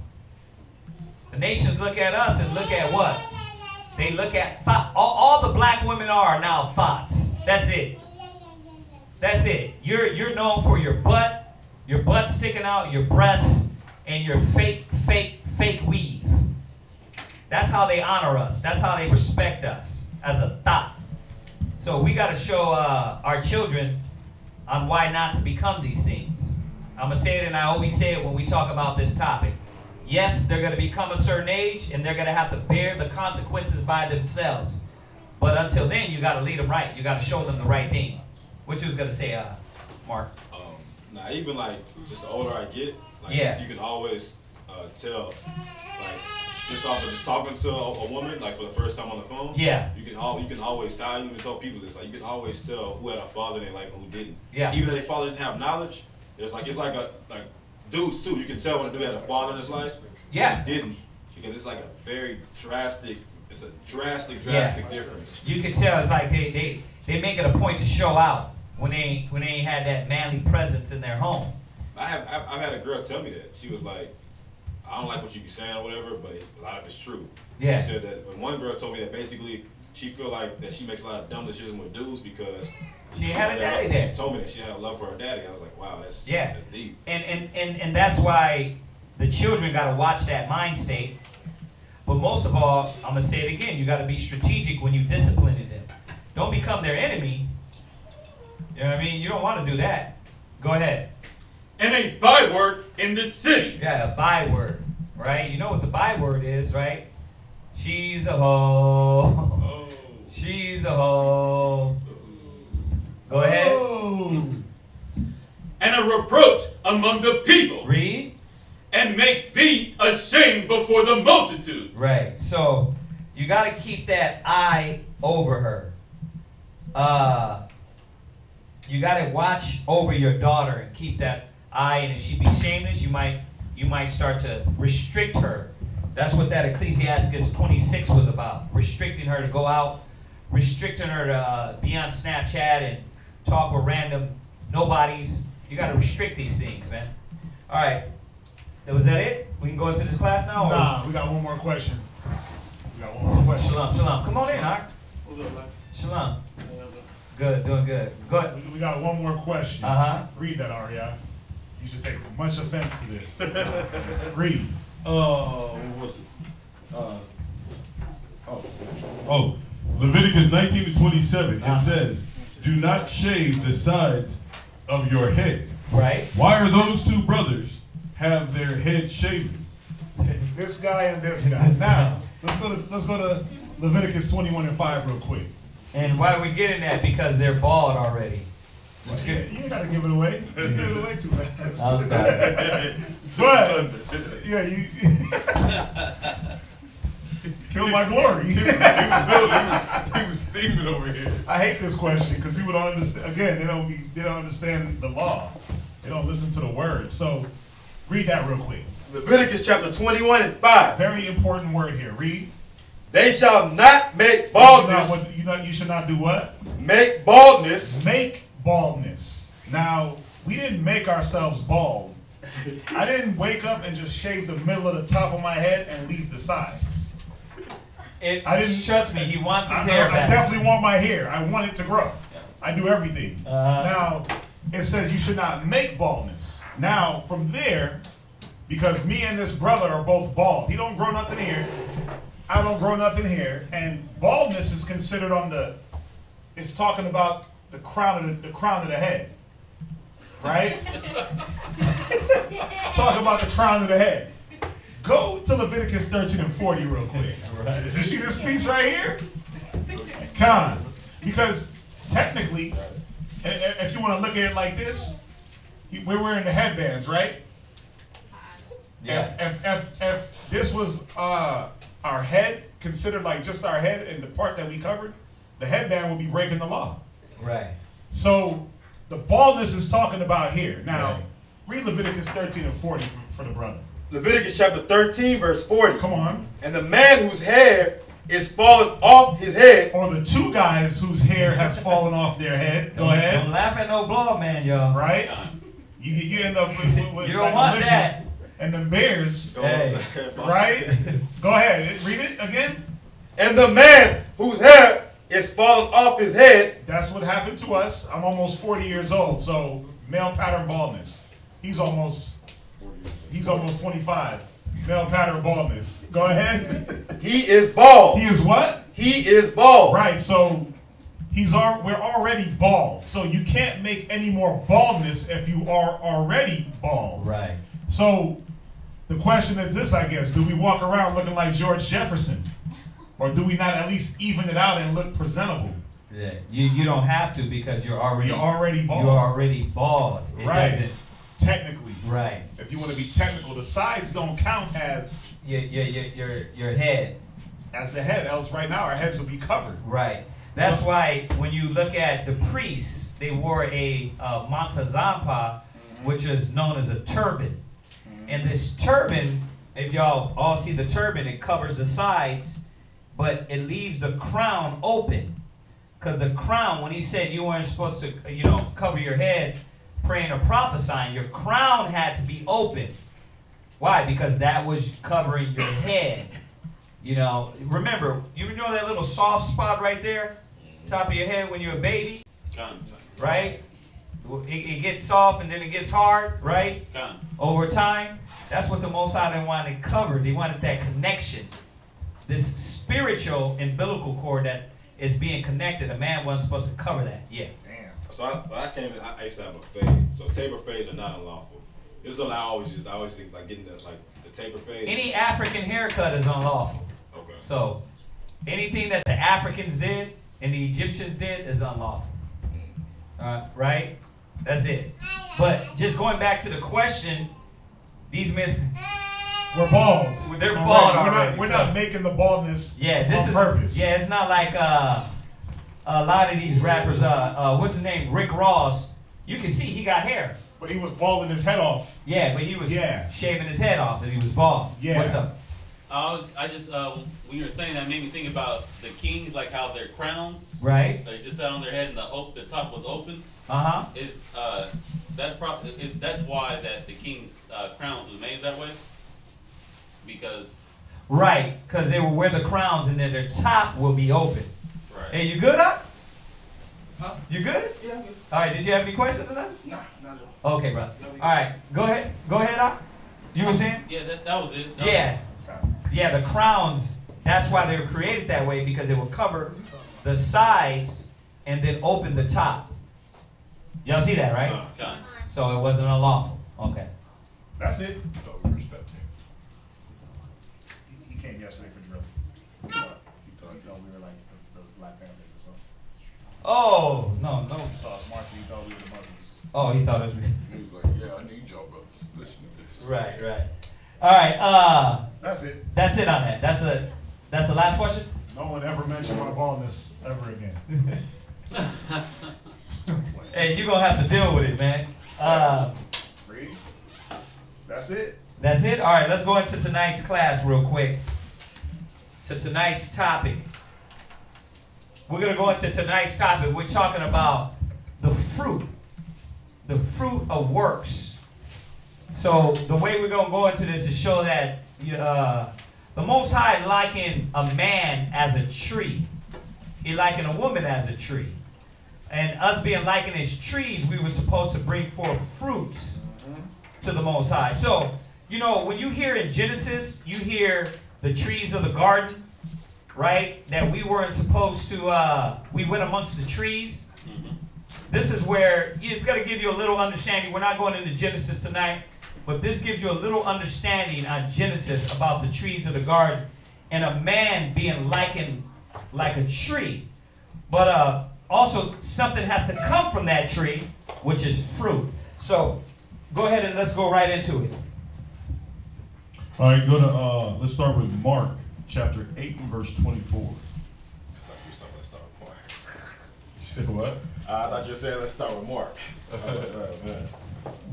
The book of Mark. Yes, ma'am. I'm so sorry, I didn't catch the title. Bringing forth fruit. Bringing forth fruit. Go ahead. You got it? Yeah. Go ahead. Mark chapter 8, verse 24. And he looked up and said, I see men as trees walking. So what you got, a little backstory going on right now. You got Yahweh Shai. He came to heal this blind man. So he spit in the dirt and he wiped the dirt over the man's eyes, and then he wiped it off. Let me say this. It's showing you here that the Bible speaks in parables. Okay? And when you deal with the parables, you see that certain instances in these scriptures that where the men are known as trees, and this is one of them. Go ahead and read that and read it again. Mark chapter 8, verse 24. And he looked up and said, I see men as trees walking. Right? Right. So now go from there, go to Psalms. Go to Psalms really quick. Right? So what? Yeah, go to Psalms 1. Psalms 1. Right. Go to Psalms 1 and 3. So the Bible speaks in three ways. Who can tell me? Yeah, Jeremiah. Parables. You gotta say it loud so they can hear you online. Parables. Right. So the Bible speaks in parables. Similitude. Symbolism. Symbolism. Parables. Symbolism. What else? Prophetically, right? Yeah, Symbolically, prophetically, and historically. Right. So what the two he was saying was symbolically and symbolism and parables. So when you read a lot of this, you're finding out that a man through the Bible is known as a tree. So he said, I see men as trees walking. Then right here, David prays and says what? Read that. Psalms chapter 1, Verse 3. Go ahead. And he said, and he shall be like a tree planted by the rivers of water. Right. No. What verse are you at? Psalms 1 and 2. Okay. So read Psalms 1 and 1. Psalms chapter 1, verse 1. Go ahead. Blessed is the man that walketh not in the counsel of the ungodly. Right. Because you're not supposed to walk in the advice of the ungodly. That's what counsel is. Counsel is advice. Go ahead. Nor standeth in the way of sinners. Right. Nor sit amongst wicked people. Go ahead. Nor sitteth in the seat of the scornful. Right. Of the scornful. You got a lot of our people, man, sitting up in these arenas, and instead of showing a difference in politics, they're sitting there with the scorners. Right. Instead of the preachers telling the preachers, no, that's wrong, that's off, they're sitting up there on the pulpit and not telling the preachers, no, that's wrong. Right? They're sitting with the scornful. Go ahead. But his delight is in the law of the Lord. Right, but our delight is supposed to be in the laws, statutes, and commandments of the Most High. Okay, we're supposed to desire those things. Go ahead. And in his law doth he meditate day and night. Read. And he shall be like a tree. There you go. So he shall be like a tree. See, when he meditates on the laws, statutes, and commandments, this individual is going to be like a tree. How though? Go ahead. Read on. Planted by the rivers of water. Right. So there you go again. You are that tree. And as you continue in the laws, statutes, and commandments of the Most High, you're going to be a tree planted by the water. Right? And this is what we have to understand. That this is why the Most High calls us a tree. Because symbolically, you're supposed to bring forth fruit. Now, also, why is the man known as a tree? Because a tree is not really tall, and like when you get that wisdom, when you get the wisdom of God, it lifts you up. I see why you're saying that, but what else? Spiritually speaking, we can bear fruit too. Spiritually? I mean, not spiritually, like physically. Like physically, that's what I wanted. Sorry, you got spiritually, you can bear fruit, and physically, you bear fruit. You put your seed into the earth, right, which is the woman, right, and she brings forth fruit. You see that? So the man is known as a tree for different reasons. But we want to be that tree planted what? By the rivers of living water. We want to be constantly nourished. So what you got on that, huh? Psalms chapter 92 and verse 12. Right. So hold on a second before we go there. Go ahead and read on. That bringeth forth his fruit in his season. Right. So he's supposed to bring forth fruit in its season. So this is what we're talking about. If you're a tree, you're supposed to be able to bring forth fruit. If you're an apple tree, I want to see some apples. You're an orange tree, there's supposed to be oranges. Right? You bury that watermelon seed, there's supposed to be watermelon that comes from it. Everything is supposed to bring forth what it is. And that's why we're reminding brothers, man, that, wait a minute, you a Hebrew Israelite? Well, where's your fruit?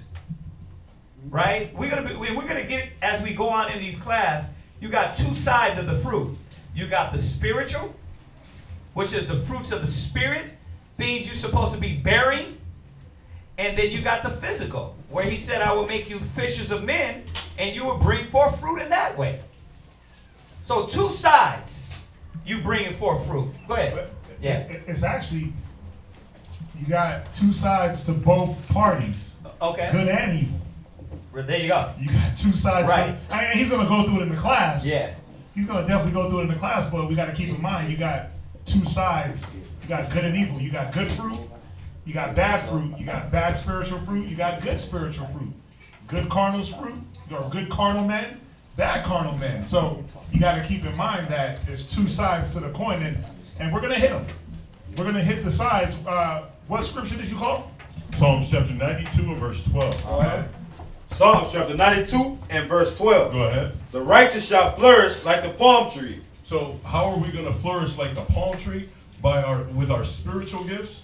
Because as we go further down, we're going to understand we're going to flourish like the palm trees that's planted in Lebanon because we're planted in the word of the Most High. We're planted from the advice and the counsels and the teachings from the people who taught us how to bring forth more fruit. Right. Right. That's why he said you'd be like a tree planted by the rivers of water. Right? Did y'all touch on the water? I got that. Okay. Go ahead. He shall grow like a cedar in Lebanon. Those that be planted in the house of the Lord shall flourish in the courts of our power. So this is why you gotta constantly be nourished. It's a constant. It ain't like, you know how the churches told us, you go to class and you go to school one day a week, you go to church one day a week, and then you're good. No, you gotta constantly be nourished. It ain't about Mondays, Wednesdays, and Fridays and Saturdays only. You're supposed to constantly be studying to be nourished. Yeah, you got to be nourished at home, like Paul said. You got to eat at home. A lot of us you rely on only class, or you rely only when you get around brothers to be a certain way, or sisters to be a certain way, and it hasn't 100% developed into you naturally to be righteous, because you do it robotically just when we come together. So we got to get better at doing things when there's no one around. Like Paul said, obey in my presence, but not in my presence only, but when I'm gone. I butchered the scripture, I'm sorry. But we got to get better at that. We got to get better at studying and attaining to the word and being righteous Israelites, not just when you're in class. Right. Sisters, they're in class only, and that's when they want to be the most humble and meek. You got to be like that across the board. Think about it. It said you're going to flourish like the palm tree, right? It said, what did it say in here? Read it one more time. The verse above. Though the righteous shall flourish like a palm tree, right? He shall grow like a cedar in Lebanon. You don't supposed to look at a brother and then, oh yeah, he got to this point, he's good. You're supposed to constantly be growing. And it's not, when you look at trees, it ain't no the speed or the fastness of how they're growing, but it's a consistent, constant growth that's needed in your spirit, men and women. We're not just talking about men, because a lot of sisters, man, come in and they think, oh, you know what? I could just ride my husband's coattail. No, there's supposed to be some growth. We're gonna get into what the more in depth in the growth, but just this symbolism about you being a tree, you can see right there. You're supposed to grow as a cedar in Lebanon, right? It's supposed to be constant health and nourishment. And if you grow as a cedar of Lebanon, right? Think of the cedars. I don't know if y'all are familiar with those. Google it, a cedar. Look at these trees are high. They're so high they bend a little bit. Why? Because they're constantly being nourished. And the ones that are nourished or by the river, oh my God. You know how deep their roots are? They're deep. They're thousands of years old. So this is what the Most High has to show us. This is what we have to see. If I'm a man in the truth, I got to constantly gauge myself. Paul said, examine yourself. Are you growing? Right? You're studying. Right? You in the book. You believe in the Most High. Well, why things around you ain't changing? Because are you an Israelite in class, but when you go out there, you a heathenite? Right? You carrying yourself in a heathenistic way. All the things and the water that brothers are giving you, your elders are giving you, the knowledge is giving you, you want to apply it your way. But it's stunning your growth. Because if you were growing, you would be growing in the fruits of the Spirit, and you would be growing with works. In both ways. You'll be growing in both aspects. So read on. Those that be planted in the house of the Lord shall flourish in the courts of our power. They shall still bring forth fruit in old age. No, I'm 50, I'm retired. They shall still bring forth fruit in old age. Brother, I've been in the truth 7 years, huh? They shall still bring forth fruit in old age. Brother, you will be bringing forth fruit until you die. And that's what this is about. It's about you constantly growing, benefiting your nation, helping out your people. In what way? What way have you benefited and helped out your nation? People, I'm sick and tired of Israel, and we were counseling about it with the brothers, and this is where this class come from. But Israel, man, black and Hispanic people, they always want to take. But they never want to add to our nation. They always want. But what are you doing? You figure because you arguing with somebody that Christ is black, you're building? How is that building? Where's your charity, your love, your dedication, your longevity? Where's your example? Right? It's all these things. It's not just I can argue with somebody about John 3:16 of Christ being black. So it has to be growth in all perspectives in your life. If you come in and you're a doubter, where have you grown? Where have you flourished like a palm tree? If you're double-minded, where have you grown? 2 years later, are you still double-minded and unsure? If your faith was bad when you came in the truth, how much has it grown? You understand that? How has your family, how has the truth benefited your family, your household, your children? How have you grown? Or are you still the same nigga, argumentative, that you just argue and fight with everybody out there in the world? But like a sister told us, she said, man, this brother is not a Hebrew Israelite. He's a nigga that uses the Bible to get what he wants.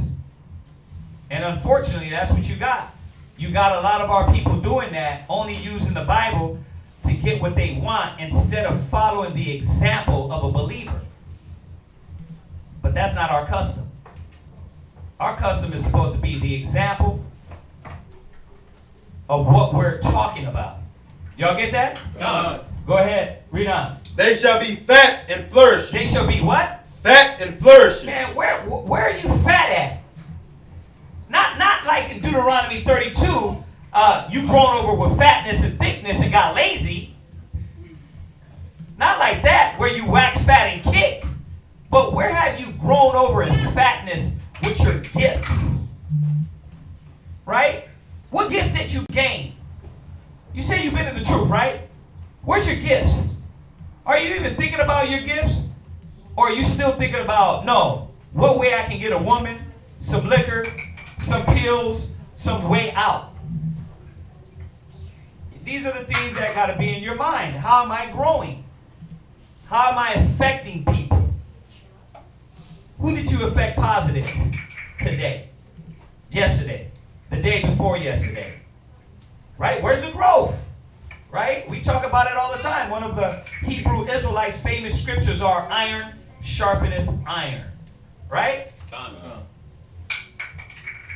Right? So the Bible tells us if you got a cup of water, right? If you give a prophet a cup of water, you receive a prophet's reward, right? So you don't got a lot. But when you gave that cup of water, was there love in it? Was there growth? Or was it still like when you came in, like, well, I got to give that brother a cup of water? See, there's got to be growth in everything, man, and you got to gauge these things. Go ahead, read on. To show that the Lord is upright. To what? Show that the Lord is upright. What does your growth have to do with the Most High? What is he saying here? You got to talk loud so they can hear you online. You're proving that you're proving that the Most High is upright. His ways are righteous. How? By you're being an example. You're being an example. You know, your family's supposed to say, because when they first started talking to you, right? You was what? A crazy Hebrew Israelite in a cult, right? Yeah. You've been in the truth 4 years. Are they still saying the same thing? You've been in truth 5 years, 6 years, 7 years. Are they still saying the same thing? Now, we know that there's going to be people against us, but it's your example that is going to show them what a Hebrew Israelite is. So if you're going over there and showing them a true man of wisdom and understanding, they're going to be able to say, you know what? He got off dope. He got off drugs. He got off the streets. He got his mind right. Then now you're giving glory to the Most High. You're showing that that fatness is because of the Most High. But why is that not happening with a lot of brothers and sisters? Because you're chasing the wrong thing, but having the Bible. It's like the sister did say. She's absolutely right, man. A lot of brothers come in this truth, man, to get women. A lot of brothers come in this truth to feel like you're in a Christian Bible song group. Because you want to feel connected. Like you were talking about, you didn't have a father, right? And so you want to feel connected with black men. Come on, black man, we're doing this together. Man, this ain't, excuse me, this ain't about that. This ain't about no Black Panther movement. It's about building and growing and teaching our people this knowledge. This is spirit. This is life. You're coming for the wrong thing. So this is what we have to eradicate and get out of Israel. We got to be showing them the example of Yahushua HaMashiach. And that's going to show the Most High's glory is great. Go ahead. He is my rock, and there is no unrighteousness in him. All right, jump from there. Where we at? Go to Jeremiah chapter 17 and verse 8. Right. Jeremiah chapter 17, verse 8. Uh-huh. For he shall be as a tree planted by the waters. So you see that? So Jeremiah is quoting what David said. Jeremiah is quoting what David said. He and she shall be planted like they're by the rivers of water. Your mind, your spirit, your love, your dedication, your household, your wife, your children, your doubt, that's gone. Your pride, man, that's getting chopped out of you. Your stubbornness, right? That's being wiped away. Why? Because you're planted by the knowledge. You're learning what the Most High wants of you, not what you want to engraft on the truth. You want to be that Hebrew Israelite that puts old cloth on new garment. If you used to do that in the world, you don't watch what you say yourself. When you're saying things like, I always been like that, that is a notification that you haven't let go of the old man. When you got that in the back of your tongue, yeah, I always been like that. That means you ain't let go of the old man then. You ain't let go of the old ways. It said put off the old man. When you say, yeah, well, yeah, I always dealt with women like that. That's your problem. Why you keep being punished with dealing with these women. Because all the old things are sticking to you instead of the new. And you're not growing. You understand that? God. Go ahead. That's why you're not bringing forth fruit, because you're still stuck in that old pattern. That fruit, that tree isn't planted by the rivers of living water. You're in basically a desert. You're trying to grow in a desert because you're still stuck in your old ways. But this individual, he's planted by the waters. Go ahead. And that spreadeth out her roots by the river. And what are they? They're spreading out their roots by the rivers. Hold that. Go to Colossians chapter 2 and verse 7. Stop to show you what the roots are. To show you what they're rooted in. Go ahead. Colossians chapter 2, verse 7. Rooted and built up in him. And we're supposed to be rooted and built up in Yahushua. We're supposed to be rooted up and built in this word. That's what we're supposed to be rooted up and built on. That's supposed to be our foundation. The foundation of anything is the strongest part. If we want to grow higher, if we want to grow broader, we have to be rooted and founded in something that's not going to be movable. But the problem is that a lot of us don't think there's supposed to be growth. We come in with that church mind state. You come in with the church mind state. Long as I celebrate the Sabbath, I'm a Hebrew Israelite. Bro, you're a hypocrite. You're a Pharisee if you're doing that. If you think it was just about the Sabbath, bro, that's the beginning and the end. I keep the Sabbath. I'm holy. Your socks are holy. Your pockets are holy. Your brain is holy, but not your spirit. You have to understand it's way more than just us saying, I don't eat pork. What's the difference of you not eating pork, but you acting like pork? See, we got to take on these things. Go ahead. Read. As ye have been taught, abounding therein with thanksgiving. So if we're rooted in this word, we're supposed to be what? Abounding, right? God. Abounding with thanksgiving. We're supposed to be thankful that we're planted by the rivers of living water. What is that rivers of living water? Go to St. John chapter 7 and verse 38.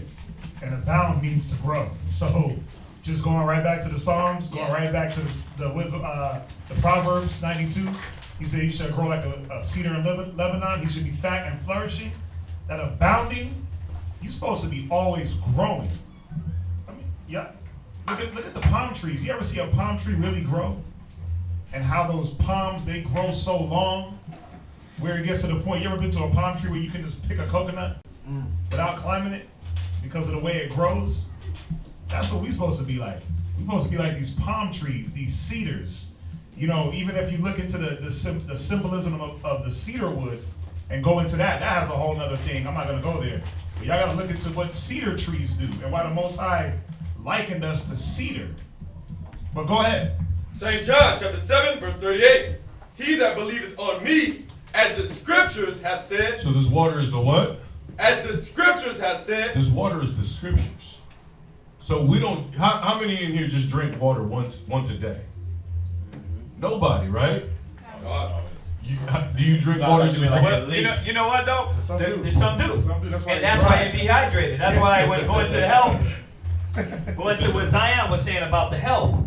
You know, he said, I got 5 gallons, that should last me 5 days. That means a gallon, you're supposed to drink a gallon of water a day, right? Right. But you got our people, man, the joints and everything is bad because they're not drinking the water daily. You know, it goes back to baptizing, right? All the symbolism of water that you want to use, do you take a shower once a day? No. You do.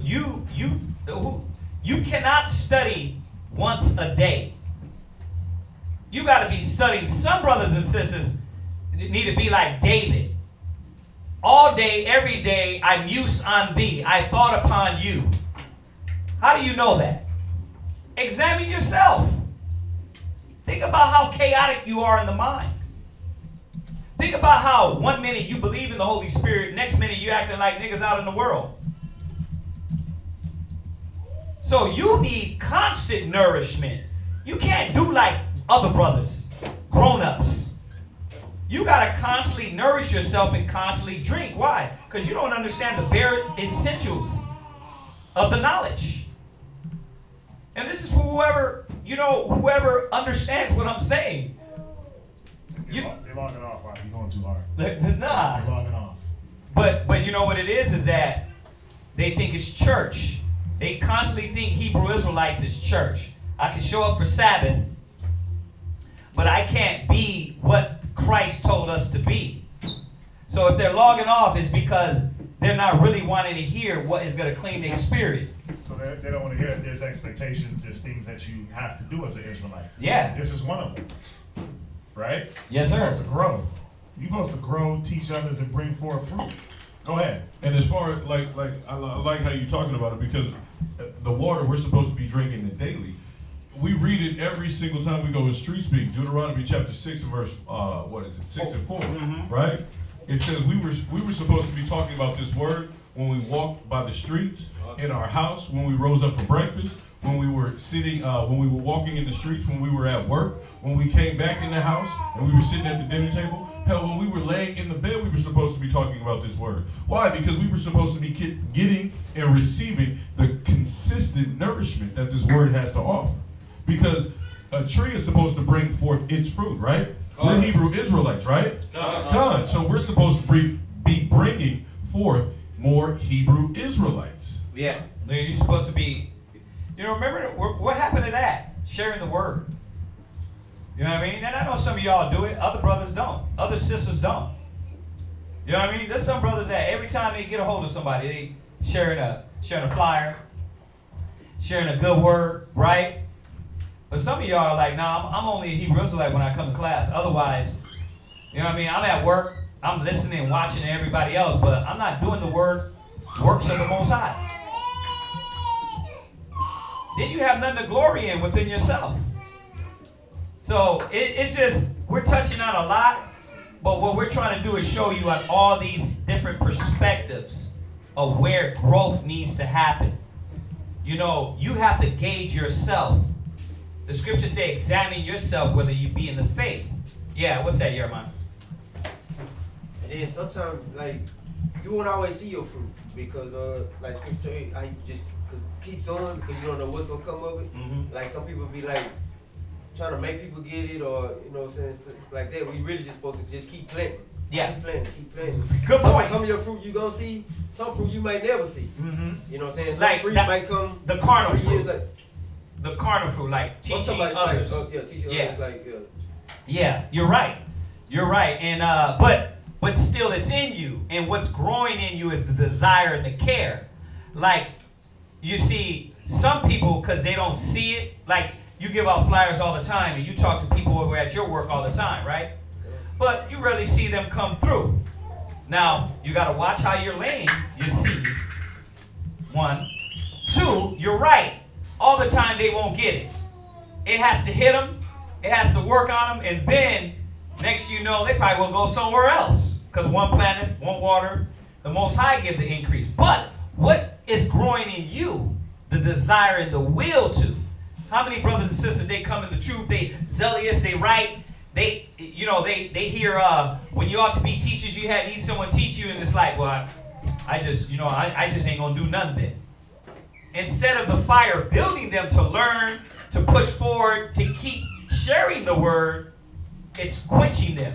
Because they wanted to do it their way. They didn't want to do it the right way. They wanted to do it their way.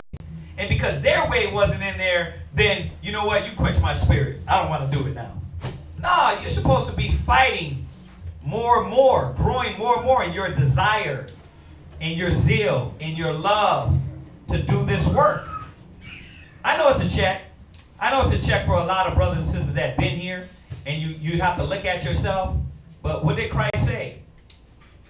He said that's what he came for. He said he came for, he said our people had needed the light. And if you run away from the light, the reproving, the correction, then the Most High is going to destroy you. You need this. You need to know that you got to constantly be moving forward. Because you don't need to look back.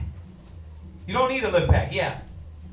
Then a lot of us too, like sometimes they'll be listening, but a lot of people just don't know what their fruit is. You know what I'm saying? Like, there you go. When it goes into the different offices, the different gifts, the different. There you go. Different, because I know this even just from being around the world. I know brothers who patient. I know brothers who suffered. I know brothers who kind. I know brothers who meet. You know what I'm saying? So a lot of people just don't even know like where they are, even like inward. And that's the thing. And even if, but what you're saying is this.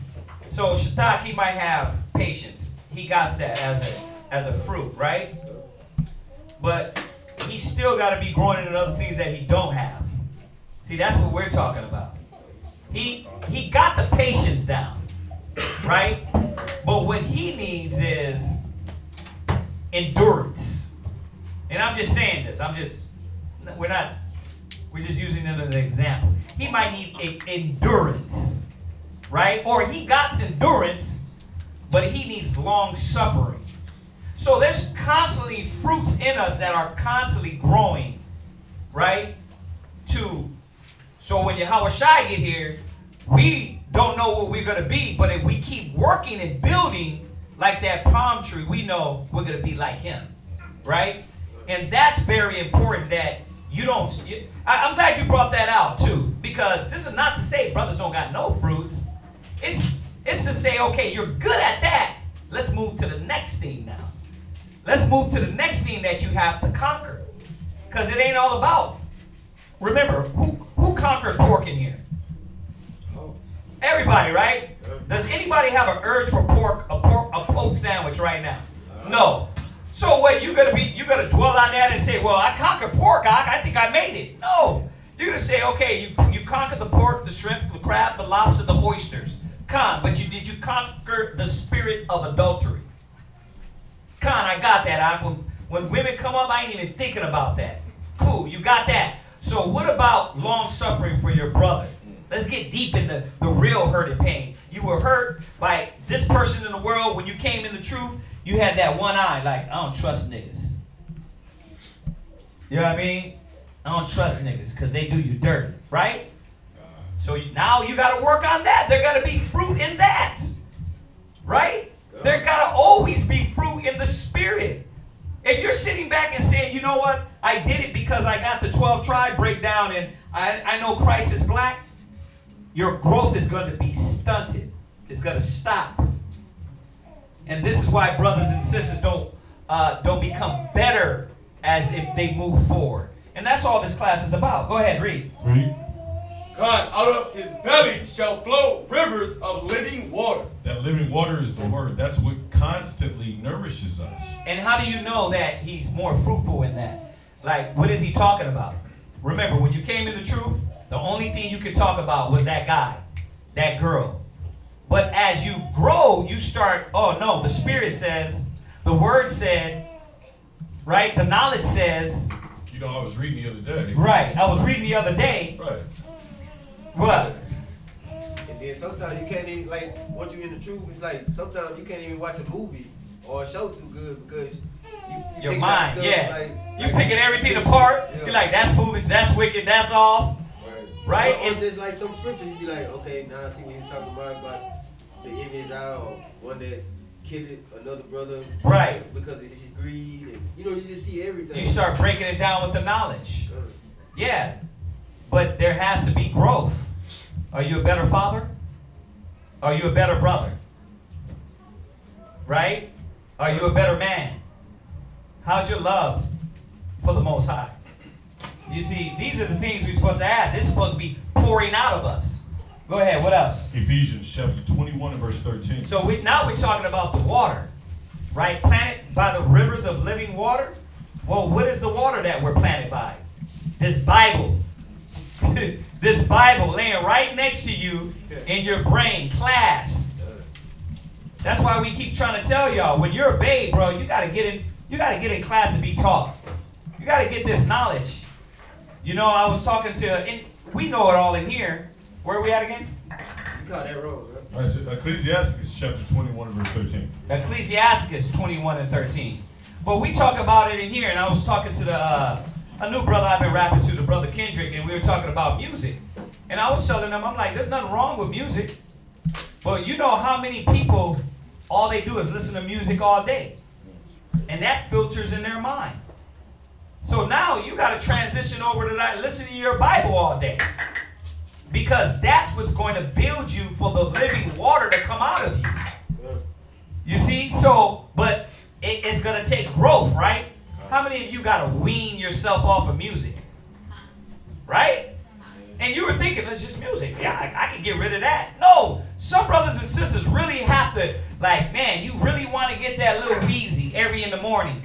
You know what I mean? It's like, how are you going to listen to Little Rat first thing in the morning? Like, it's like, oh, that's how your brain wake up. Shalom, what's up with you? And you start looking like Lil Wayne. Right? You start talking like him, acting like him, and then we're like, Shalom, brother, where's your Imagine at? Where's your Barack at? Yeah, Lil Wayne, you ain't doing no Imagine. Like, bruh, get that out of your mind. Right? Or the Oprah Winfrey syndrome. You come home, the ribs are watching the Oprah Winfrey or movies that are tapping into their emotions. Right? You need you're going on a movie fast. Netflix fast. Why? Because you're letting this enter into your brain more than the living water. You don't know why you're not growing. Because you're scrolling. I'm not growing because you're scrolling. You're not growing because you're looking at Facebook, Instagram, or Pinterest. The only thing that grows is that muscle right here. That thumb muscle? Is that possible? Yeah. Yeah, it is. There's a muscle there in between them two bones. And some people's is real strong. Right. They flick and they just yeah. Their head go up with it. And we gotta stop it. Come on, read that. Ecclesiasticus chapter 21 and verse 13. Uh-huh. Talk not much with a fool. Right. Ecclesiasticus chapter 21 and verse 13. Ecclesiasticus chapter 21, verse 13. The knowledge of a wise man shall abound like a flood. Read it again. The knowledge of a wise man shall abound like a flood. So that knowledge that's abounding like a flood is coming from the word. It's coming from these scriptures. Go ahead. And his counsel is like a pure fountain of life. How is his counsel a pure fountain of life? Because when, like the scripture says, when he speaks as the oracles of the Most High. The words that he speaks, he utters knowledge clearly. How? Because he's speaking according to what the law says. He's speaking according to what the word says. Isaiah 8:20, to the law and to the testimony. If they speak not according to this word, it is because there is no light in them. There's no wisdom. There's no water in what you're saying. There's no nourishment in what you're saying if it's not according to this word. But this individual, he has the fountain of life. Why? Because he's planted by the rivers and he's rooted by the rivers of the living water, which is this word. Right. Now, remember, there's no condemnation in Christ. So don't, well, you know what? I guess I ain't been growing. I'm going to kill myself. No, man. That's why you got grace. The knowledge is here just to enlighten us.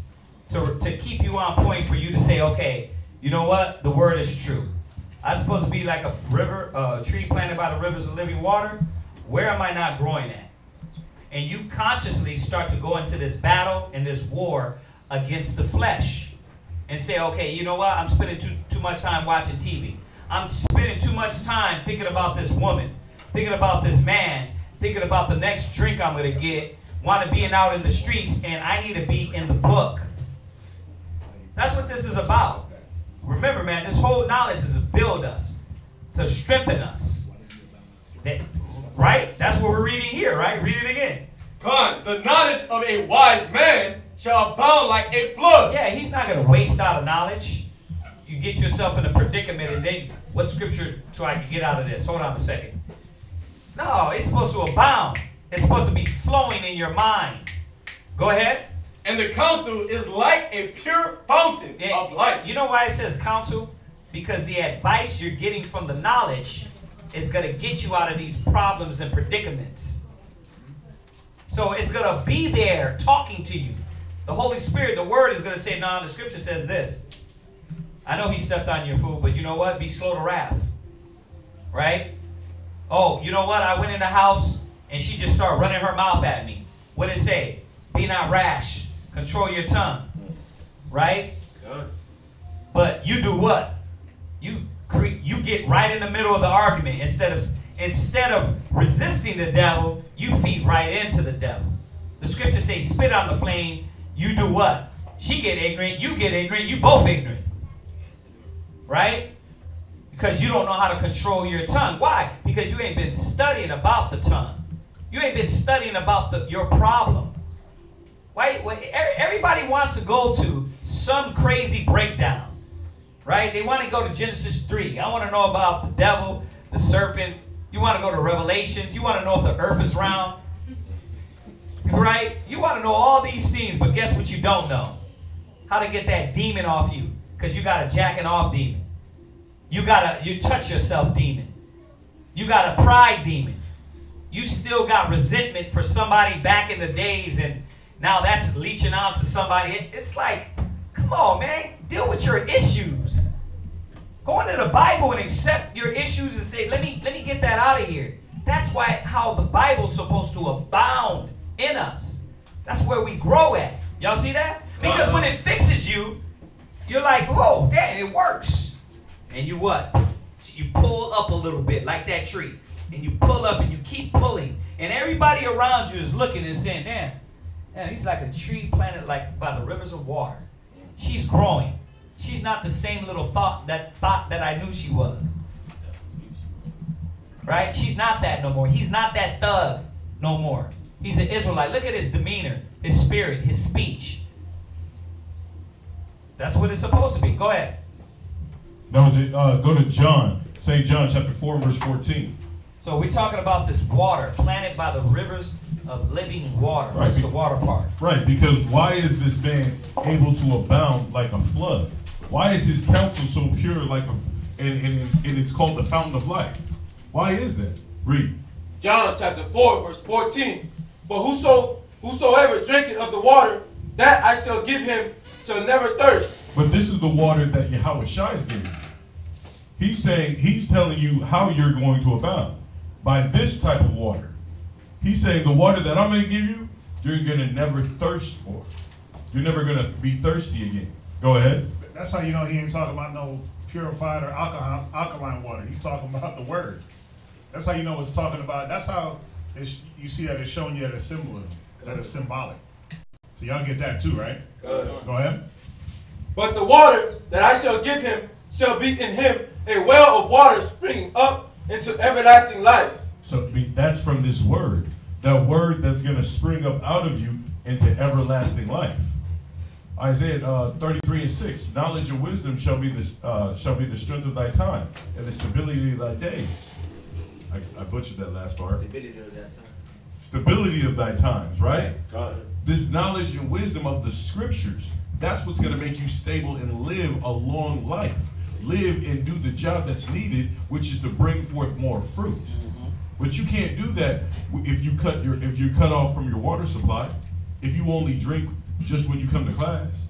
If you only drink once in a blue moon, you gotta constantly consume this water morning, noon, and night. Right. How did you get good with the music in the world?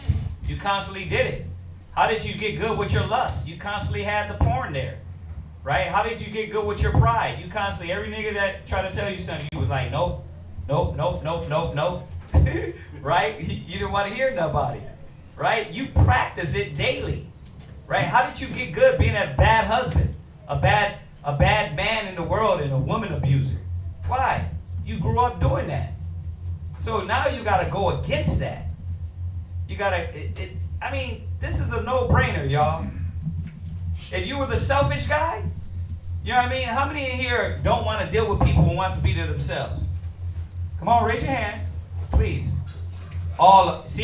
It's not, bro, every person, every human, just rather now this generation just wants to be alone. They don't want to be bothered. But what is the Most High doing? He's making us have to come out of ourselves. Like we were talking about earlier, right? You got to come out of that shell. But you got to want to battle that. For who? Yahushua HaMashiach. Right? Because it wasn't, real quick, it wasn't that you just listened to the music, you became it. Yeah. That's the thing. That's it wasn't true. that you. That's true. You watched the porn, you became the porn star. Yeah. With yourself. Yeah. You know, when you were beating off, you know, you became what it was that you promoted or that you watched or that you listened to. So now you got to become this. You got to become. Think about it. When you go to a spring in the earth, they don't run out of water. You go to Colorado and you deal with the hot springs. You ever hear like, damn, the hot springs ran out of water today? Nah. Never. They always got water. So you're supposed to become the spring that provides water to others. That's the goal. Showing you again, you're supposed to bring forth fruit. Go ahead. Go to Ephesians chapter 5, verse 26. Yeah. Yeah. Go ahead. Ephesians chapter 5, verse 36. 5 and 26. 26. Oh, Con. Ephesians chapter 5, verse 26. That he might sanctify and cleanse. So we're going to be sanctified. How are we getting sanctified? First off, we're getting sanctified. We're getting washed, cleansed, and set apart. Go ahead.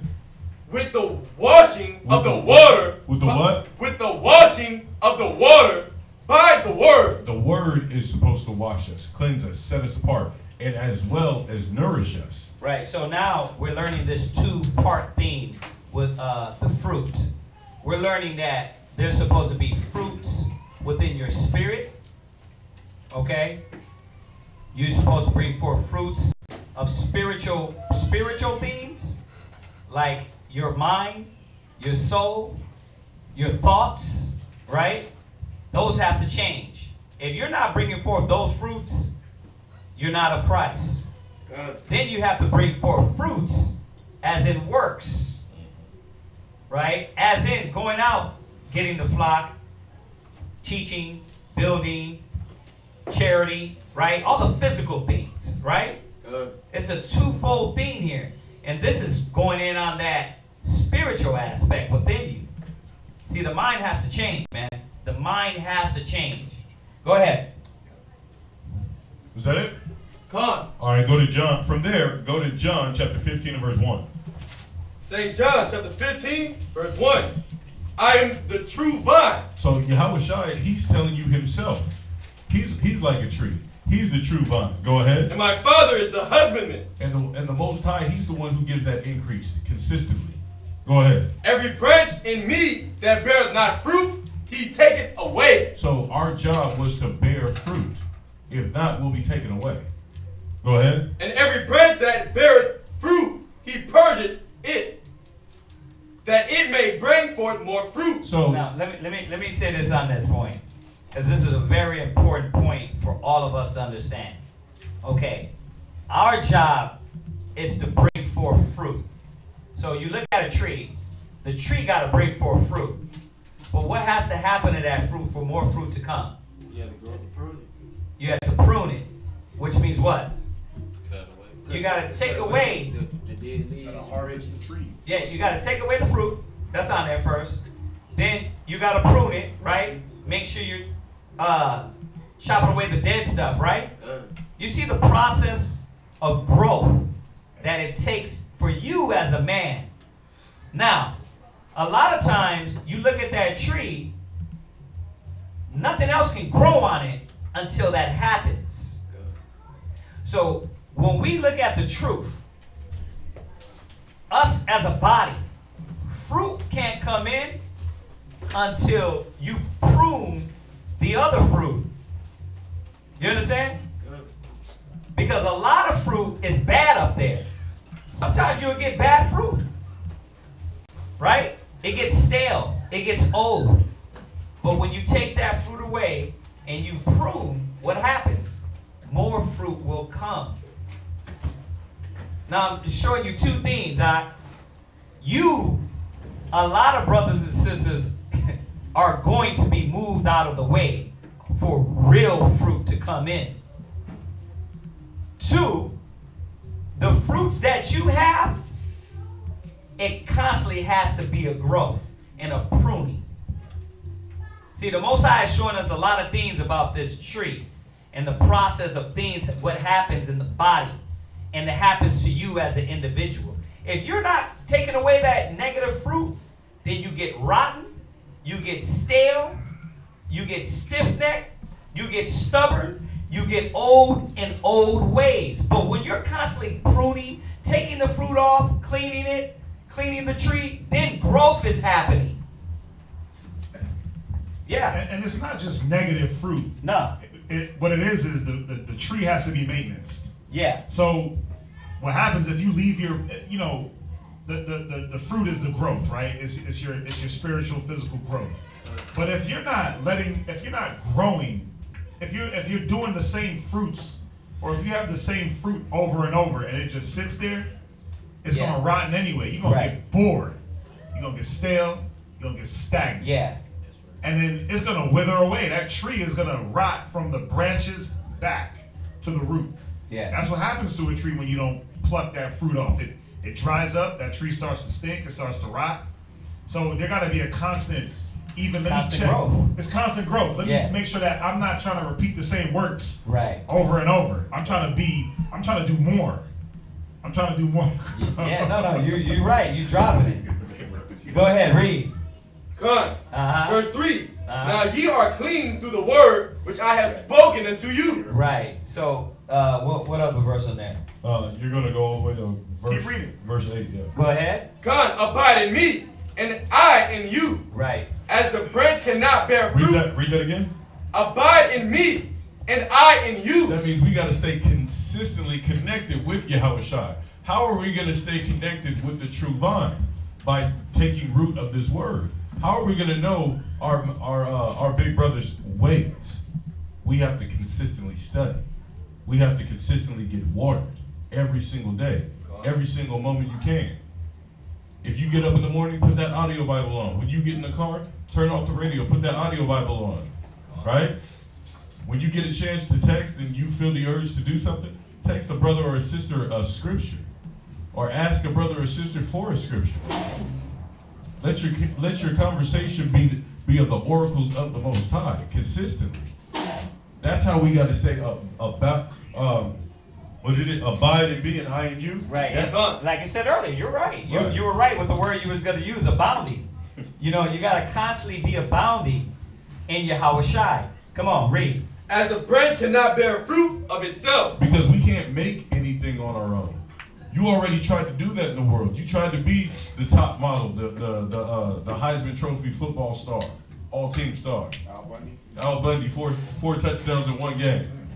You tried to be America's top model or America's Got Talent. You think you can sing and everything.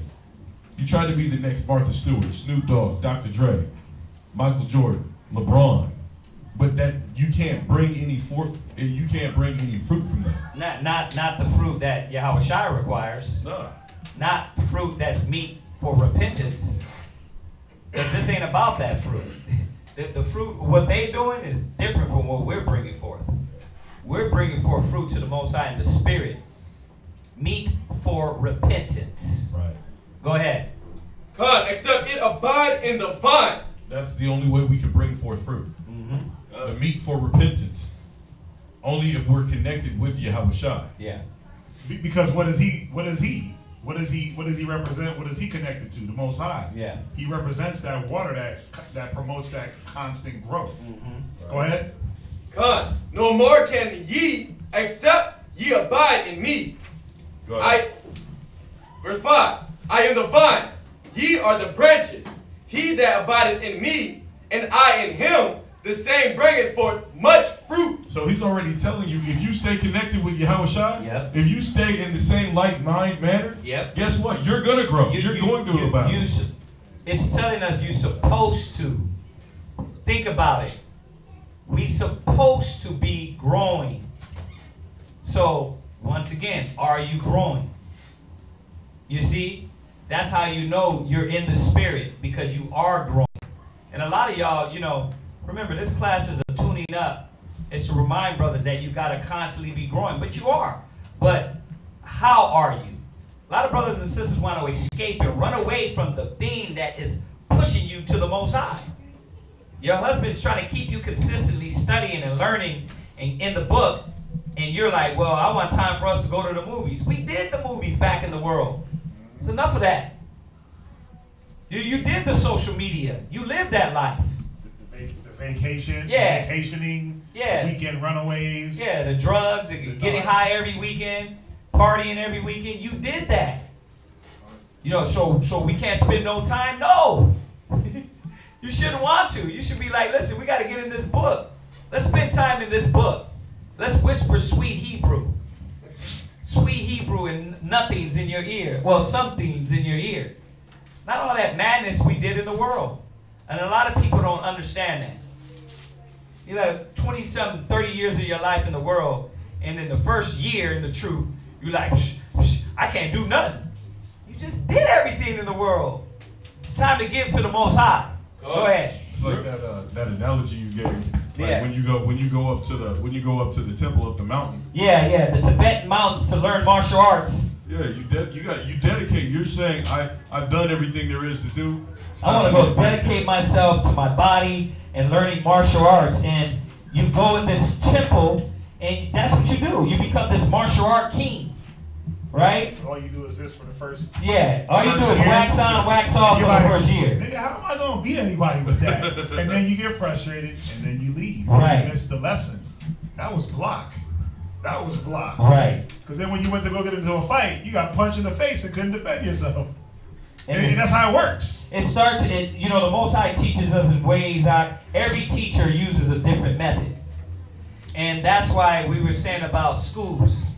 We were talking about schools that brothers and sisters got to understand there's different method in different schools. But you're going to dedicate yourself some way. There's going to be some dedication. It ain't going to be like, I'm going to get to go there unless you just go to church, right? Back in church was what? Sunday and you're clean, right? That's it. You got to get out of that damn mind, man. Sunday and I'm clean. I go to church on Sunday, bring my alms, and I'm clean. I go to the Catholic church, I say my Hail Marys, and guess what? Everything I did the whole week, I'm clean. Nah. Nah. Believe it, man. A lot of y'all still think like that, being a Hebrew. Go ahead. Verse 16. Before you get into this point real quick, they had asked, so is Yahweh Shai, so is the tree of life Christ, Revelations 2 and 12, 22 and 2. Yeah, you know what's crazy is that when you read about the tree of life, the scriptures say the law is a tree of life. Right now, that tree of life that was shut off in Revelations and back in Genesis, we don't have that right now. But the law we do have. You understand? So that tree of life in Revelation 22, that's coming future.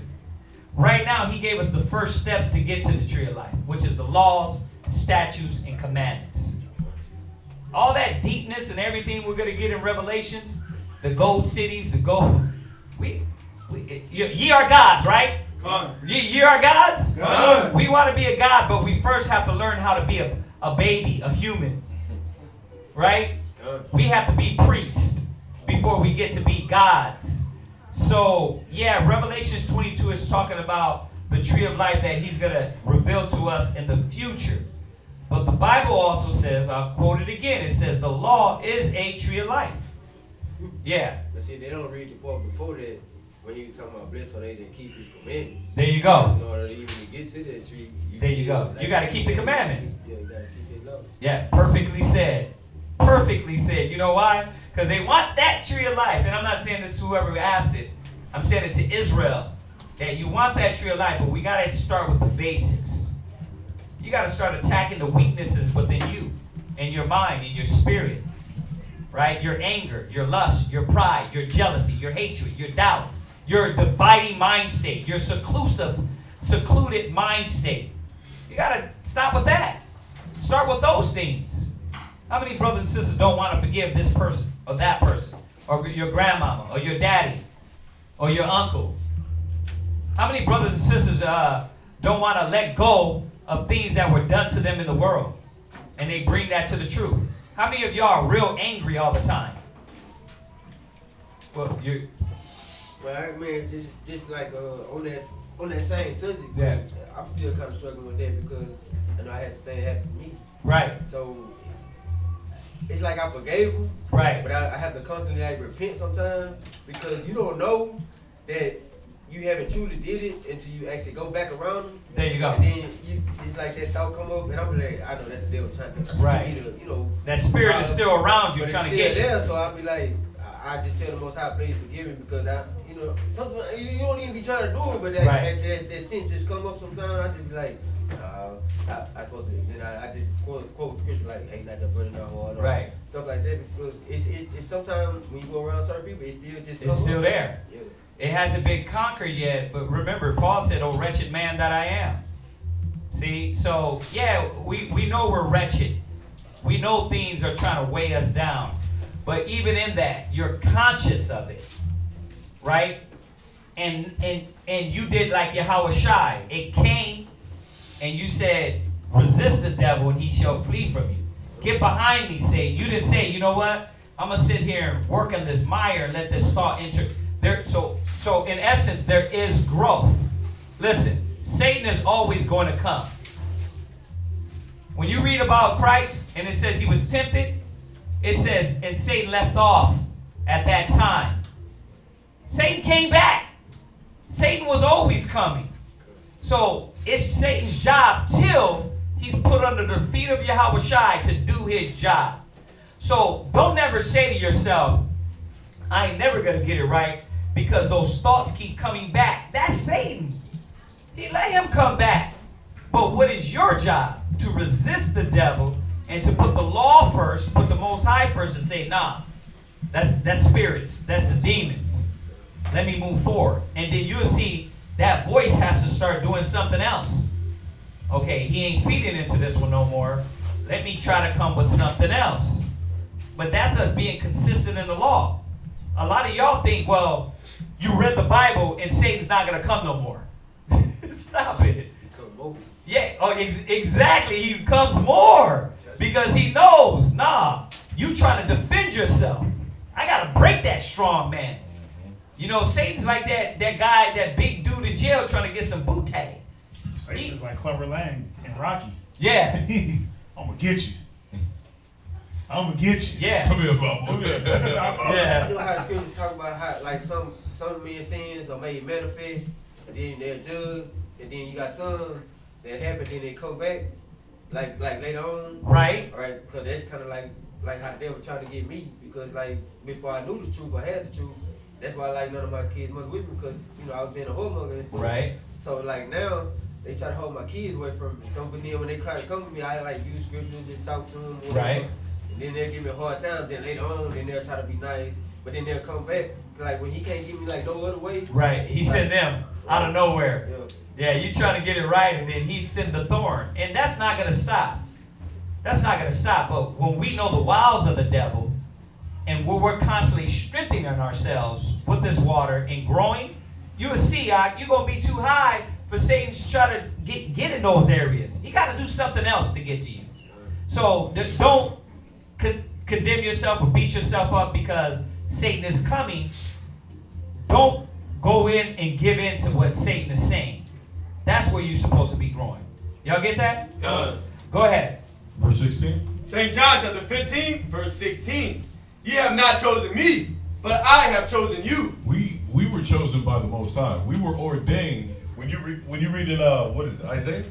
That we were chosen before we were in the womb. Jeremiah, I'm sorry. Jeremiah chapter 1 and verse 5. That's right. He chose us before we entered into the womb. The Most High chose us. Read. And ordained you. He ordered us. Go ahead. That ye should go and bring forth fruit. So this wasn't even an option. Now that you see this wasn't an option. It wasn't optional that, you know what, I'm gonna come in the truth. You know, I'm gonna be a part-time. I'm gonna be a weekend warrior, as they eloquently put it. Nah, you're supposed to come in, dedicate yourself, and you're supposed to bring forth fruit. You're not supposed to sit with piles and piles of notes. And you know what? I got deep breakdowns. I got breakdowns upon breakdowns upon breakdowns, and just wander it away. No, now you're supposed to go do something with it. Now you're supposed to go out and teach the word that was freely given to you. You're supposed to go give the water that was given to you.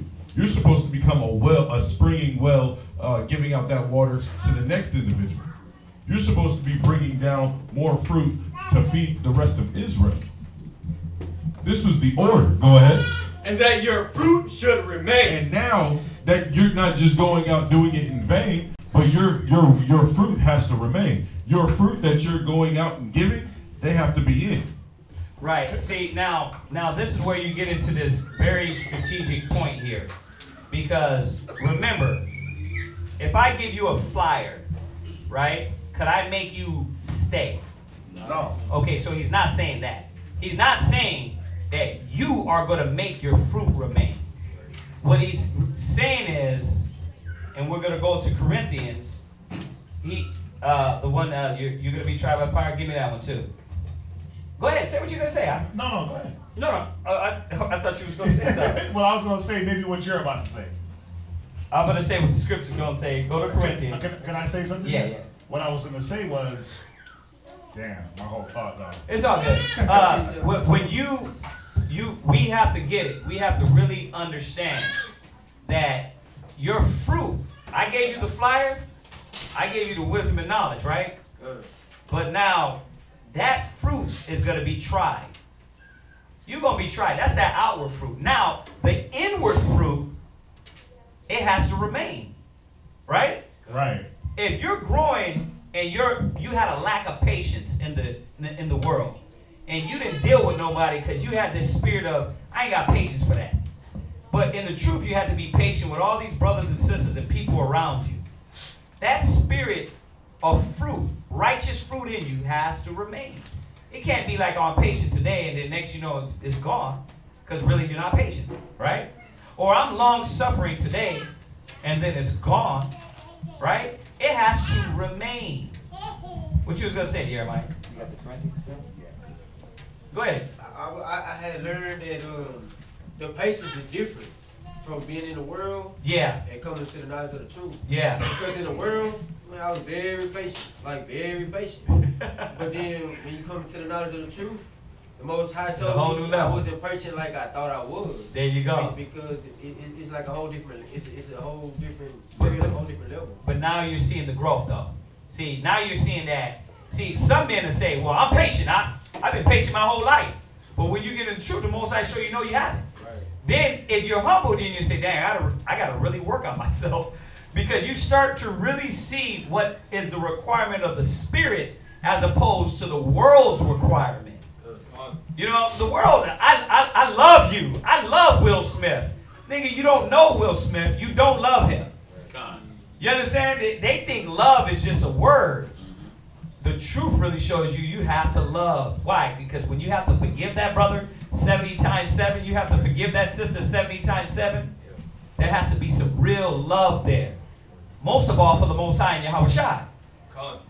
Yeah. I remember. Can you read that verse 16 one more time? I remember what I was going to say, and then went right into both of y'all's points. Read it real quick. Ye have not chosen me, right? But I have chosen you. So we have been chosen. Go ahead. And ordained you that ye should go and bring forth fruit. Right. And that your fruit should remain. Right. So when you read that, you're like, wait a minute, I got to go do these things, but aren't we given the method? Aren't we given the method on how to let our fruit remain? It's like you said anger, right? And it went to both y'all's point. You said anger, but then it's like, patience. Right. I'm patient as hell. But then guess what? You come in and then you like, damn, wait a minute. Yeah, my patience ain't where I thought it was. Right. Because there was a way I should have been taught how to be patient. Right. It's going right into what y'all were saying. Y'all just said it first, but Yahweh Shai is not unjust to give you the method. See, that's where brothers and sisters miss the boat. They're like, I don't want that method. I don't want that way of you telling me, or I don't want to do it that way because I'm used to doing it a certain way. But he's not going to sit here and order you to bring forth fruit and then not give you the way to do it and then say, well, they got to remain. Well, if they don't remain, whose fault is that? Yeah. You can sit there and blame Christ like, well, you didn't show me. But no, he shows us how to let your fruit remain. So, and we're going to go. You can go. Yeah. Right into that Corinthians. Yeah, that is a beautiful talk because, man, if we don't let this mind state enter into us, we're not going to really understand our purpose. See, our purpose is not like church, saying you believe in God and Christ and then going and be the same person you left off. It's not about that. There has to be change, right? Go ahead. Where you at? 1 Corinthians chapter 3 and verse 12. Right. So do this. Somebody get 1 Corinthians 3 and 12. You read that one more time where you're at. St. John chapter 15 verse 16. Go ahead. Ye have not chosen me, but I have chosen you. Right. And ordained you that ye should go forth and bring forth fruit. Right. You're at St. John 15 and 12? Well, 16. And that your fruit should remain. And that your fruit should remain. Go ahead. That whatsoever ye shall ask of the Father in my name, ye may give it you. Okay, pause that and now go to 1 Corinthians. Where we at? 1 Corinthians chapter 3 and verse 12. Go ahead. Now if any man build upon his foundation gold. Right, so now we're still talking about this fruit. We're still talking about building. Right? So Yahweh Shai is the vine. The Most High is the husbandman. So there's got to be growth. But how are you growing and how are you building? You building off a standard of gold? A high standard? Go ahead. Silver. Or you building off, I don't necessarily have to be gold, do I? Go ahead. Precious stone. Or you just saying, yeah, I'm here, I'm doing it. Go ahead. Wood. Right? Or you want to get down into these perishable mind states. These are perishable mind states. Go ahead. But that's not even what you get into. That's what you came in as. Yeah. You came in with that mind state, and it was really about, truthfully, let me upgrade my building materials from wood and stubble to gold. Some of us want to stay in the wooden shack with the zinc top. The bare minimum. The bare minimum, the beggarly elements. The bare minimum Israelites. Go ahead. Hey! Right? So are Are you with this perishable mind state of something that can get burnt up, like, you know, light a fire to hay, gone, right? Go ahead. Stubble. Right, stubble. That small stubble, the little brush on the floor, right, the residue. Do you want your growth to be on that level? That's not what Yahweh Shai is building us to be. How do we know that? Because he said you're supposed to be as what? Refined in what? Refined as gold. Refined as what? As gold. And that was a fill in question right there. Yeah. You're supposed to be refined as gold. So no, we're not supposed to be silver, hay, wood, and stubble. We're supposed to be able to resist and go through the flame of persecution and fire when we're growing. That's right. But see, the growth mentality is not there. You want to stay, well, you know, I ain't did shit all my life. My mama said I ain't nothing. Daddy said I ain't nothing. The white man said I ain't nothing. I guess I ain't gonna be nothing then. Nah, bruh. You a king. You a God. You beautiful. You smart. You understand? You the best. But you have to understand that. A lot of brothers and sisters, I know your guy DJ Khaled, but you know what? That's for you. That's for us. We don't think like that. See, think about what he's doing. He's trying to be infectious like that to our people and not even having the knowledge. But we want to still be what? Nah, I ain't nothing. I ain't never going to be nothing. I'm just going to be this bare minimum Hebrew Israelite. You know, he said cup of water. I'm going to stick with that. I'm not going to become the spring. Yeah. I'm not going to give him a spring of water. I'm going to give him the cup of water. That's all he asked for. And Brother, the Most High said, you give him a cup of water to a prophet, you receive a prophet's reward. I'm only stick with that. What about converting a sinner? He said you cover a multitude of sins. That's what we're fighting for daily. That's why we're sitting here learning. Because we got sins that is a backpack hanging over us. And we're saying, you know what? I want to be able to convert this sinner the right way so I can cover a multitude of sins. So you sit here, you learn, you go through the stages, and then you convert that sinner. And you're converting yourself at the same time. This is the fight. This is the growth. Go ahead. Verse 13. Uh-huh. Every man's work shall be made manifest. So you got to bring forth fruits. And that your fruit remain, right? So that fruit is going to be manifest of what? Read on. For the day shall declare it. Why? Because there's going to be a predicament, a time to know what fruit you have. Oh, that brother's the most diligent brother. Okay. Satan come and he said, I'm going to show you, Yahweh, he is not diligent.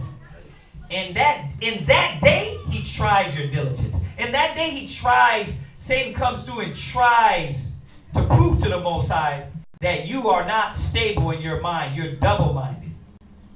Right? Oh, that brother, that sister right there, she got the spirit of love on her. Satan comes and say, I'm going to show you, nah, she don't got that love. You either prove him wrong or right by your standard of fighting and your love for what you're fighting for. Because if not, if you're the stubble, Satan come through and just, and he's like, look, she ain't even hold her love, her dedication. She loved when she wanted to. You know how you got that person they give, but when somebody asks them to give, they don't want to give? It's like, I thought you were the standard of giving. But we need, Akim sisters, we need this done. Well, you're supposed to be the epitome of giving. But Satan proved to you that what? It's only on your terms. Right. It's only according to what you want and not when you're put in a situation or a predicament where you got to constantly do it for Yahweh Shai. So he revealed to you. He revealed to you. He revealed to the Most High that your fruit is perishable. But it don't supposed to be perishable. It's supposed to stand the fire. Watch. Read on. Because it shall be revealed by fire. Read it again. It shall be revealed by fire. Yeah, that's why you got to watch. You got to watch when you come in and be like, man, I'm this brother, I'm that brother. Don't big yourself up, man, until you go through that battle and you say, I conquered that. And then when you can say you conquered it, you think Satan gave up? No, he's still gonna go try that gold. He's gonna come back and keep pointing to the Most High to say, look, Yahweh, 10,000 times until you say nah. But Satan tried another way. What? Sometimes I try myself, like I like doing tests on myself. Yeah. But I know the enemy, he can hear. Like whatever we say out our mouth, like Yeah. he can hear that. So I tell myself, be like, you know what? I'm gonna hold my peace today, man. I'm just trying to show the love of the Most High. Right. And then I know he gonna come around, but then sometimes it be proven to me. Sometimes I stand good, and then sometimes it proves to me like, nah, you ain't ready yet. Like just like keep trying. You got to keep fighting and building and stacking. You know, it's like your gold, right? It's one layer, you know, but you got to keep adding those levels of gold on it to make it that strong, unbendable, the real unperishable gold. What you was gonna say? Well, usually after that Stand up. Usually after that trying, is a blessing coming right after. Yeah. Oh yeah. You're getting blessed. See, but what does he bless you with? He shows you that because you fought and you kept bringing forth fruit, meat to repentance. Now I'm going to show you what the benefit is. And he says, in thy last end, the Most High will bring forth the strength, the fruit, right? The increase, right? But him that is double-minded, he said the Most High won't defend. He's unstable in all his ways, right? But if you fight to the end, the Most High show you, you know what? Look what happens when you apply patience. She comes around, you're in this predicament with your wife. She always tries to bring you out of, or your ex. She always tries to bring you in an argument, right? The one time you don't get in an argument is where the cops are hiding in the closet or this person's hiding there with a gun. The Most High show you, see what happens when you don't get in an argument? See what happens when you use wisdom? Or the one time you do, I'm going to let it go right now, you start trying to choke her out, somebody comes in and hits you in the side with a blade. Pop, pop, pop. And you're like, dang, you sitting down, you cut up and you realize, dang, I should have kept being consistent. I know it's an example, but listen, put yourself in these predicaments and understand everything is to try you to, Satan's job is to do what? It's to break you, to accuse you. We got to keep building on this gold, not on hay and stubble and wood. Read. And the fire shall try every man's work of what sort it is. There you go. Oh, his fruit his fruit ain't real fruit. It's that plastic stuff the China people are selling you. It ain't real fruit. It's fake. Right? Oh, that fruit's only there when her husband's around. Right, because when her husband's not around, she's a nigga. She's disrespectful. She's rolling her eyes. Right? Nah, your fruit is based off of men pleasing. But the Spirit reveals it because the Most High knows how to try a man. Go ahead. If any man's work abide which he had built thereupon, he shall receive a reward. Right, so back to this fruit that you bring forth. You might pass that flyer, that brother or sister come in, or you bring your wife in the truth, right? And if that abides, okay, you get a reward. Read. If any man's work shall be burned. Right, but if that brother or sister doesn't stay, go ahead. He shall suffer loss. Hey, you can't do nothing about that. But what you can do, watch is going to tell us. Read. But he himself, go ahead, shall be saved. But the fruit within you, your spiritual fruit, nobody can take that from you.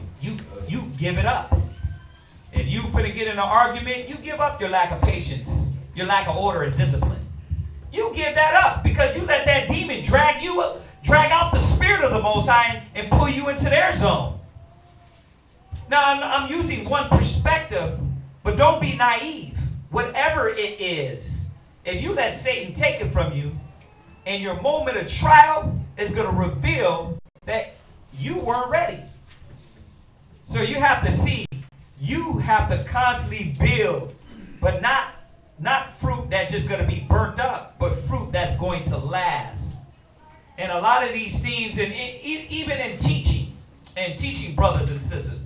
Yeah, we know that you can't make nobody stay, but you can build them as strong as you can possibly. You understand? But they got to be tried by fire themselves. That's what God said. Read. Yet so, as by fire. Right. So you see that? Your fruit is going to be tried by fire, and you are going to be tried by fire. Nobody escapes that. So you got to keep growing in the spirit. Faith, love, unity, compassion, long-suffering, temperance. Right? You got to learn the attributes and things you're supposed to be better in. Right? In speaking. Right? You got to learn these things. Go ahead. Where are we at now? Did you finish that? Read on one more verse. Good. 1 Corinthians chapter 3 and verse 16. Go ahead. Know ye not that ye are the temple of the Most High? Right, that's it on that. All right. So y'all get that. And I wanted to kind of jump in on that point because in St. John 15 and 16 and 1 Corinthians 3 and 12, it tells you about bringing forth fruit. But you can't control your, like people fruit, like converting a sinner. But you can control your fruit within. You understand? You give that brother or sister a flyer, you did your job. One planted, one water, the Most High gives the increase. If that individual is not increased, that's because they're not letting the water nourish them. And they got to bring forth fruit. What? So you're saying like you can't make someone else to be silver, gold, or whatever. You can't do that. You can't do that. The only way they can do it, the only way they can get it real quick, 2 Timothy's 2. The only way a person can be silver, gold, and they gotta watch the example. So if you're building on silver and gold, think about it. If you're building your house of gold and your wife is building a house of stubble, she's not being faithful to what you're teaching. There you go. She's not being faithful to the example. If you got brothers that are building houses of gold and other brothers building houses of hay and stubble, they're not following the scripture. Read that. Right, and it's just a little example in there. If you got a problem with women in your life, right, and you got a man or men's around you that have a standard of being in a relationship for 20-some years, you should be wearing out the doorstep and saying, wait a minute, I keep messing up my household. Then let me go to somebody that's building a household like gold. Someone that standard has been up there. But brothers don't want to understand that and admit, I got a problem. I'm not good at this. You got to go to the wisdom, knowledge of the Most High, and you got to go to the men that are applying it. That's why the Most High gave us each other. You understand? Just like you know more about a car than me, I got to humble down and say, okay, show me.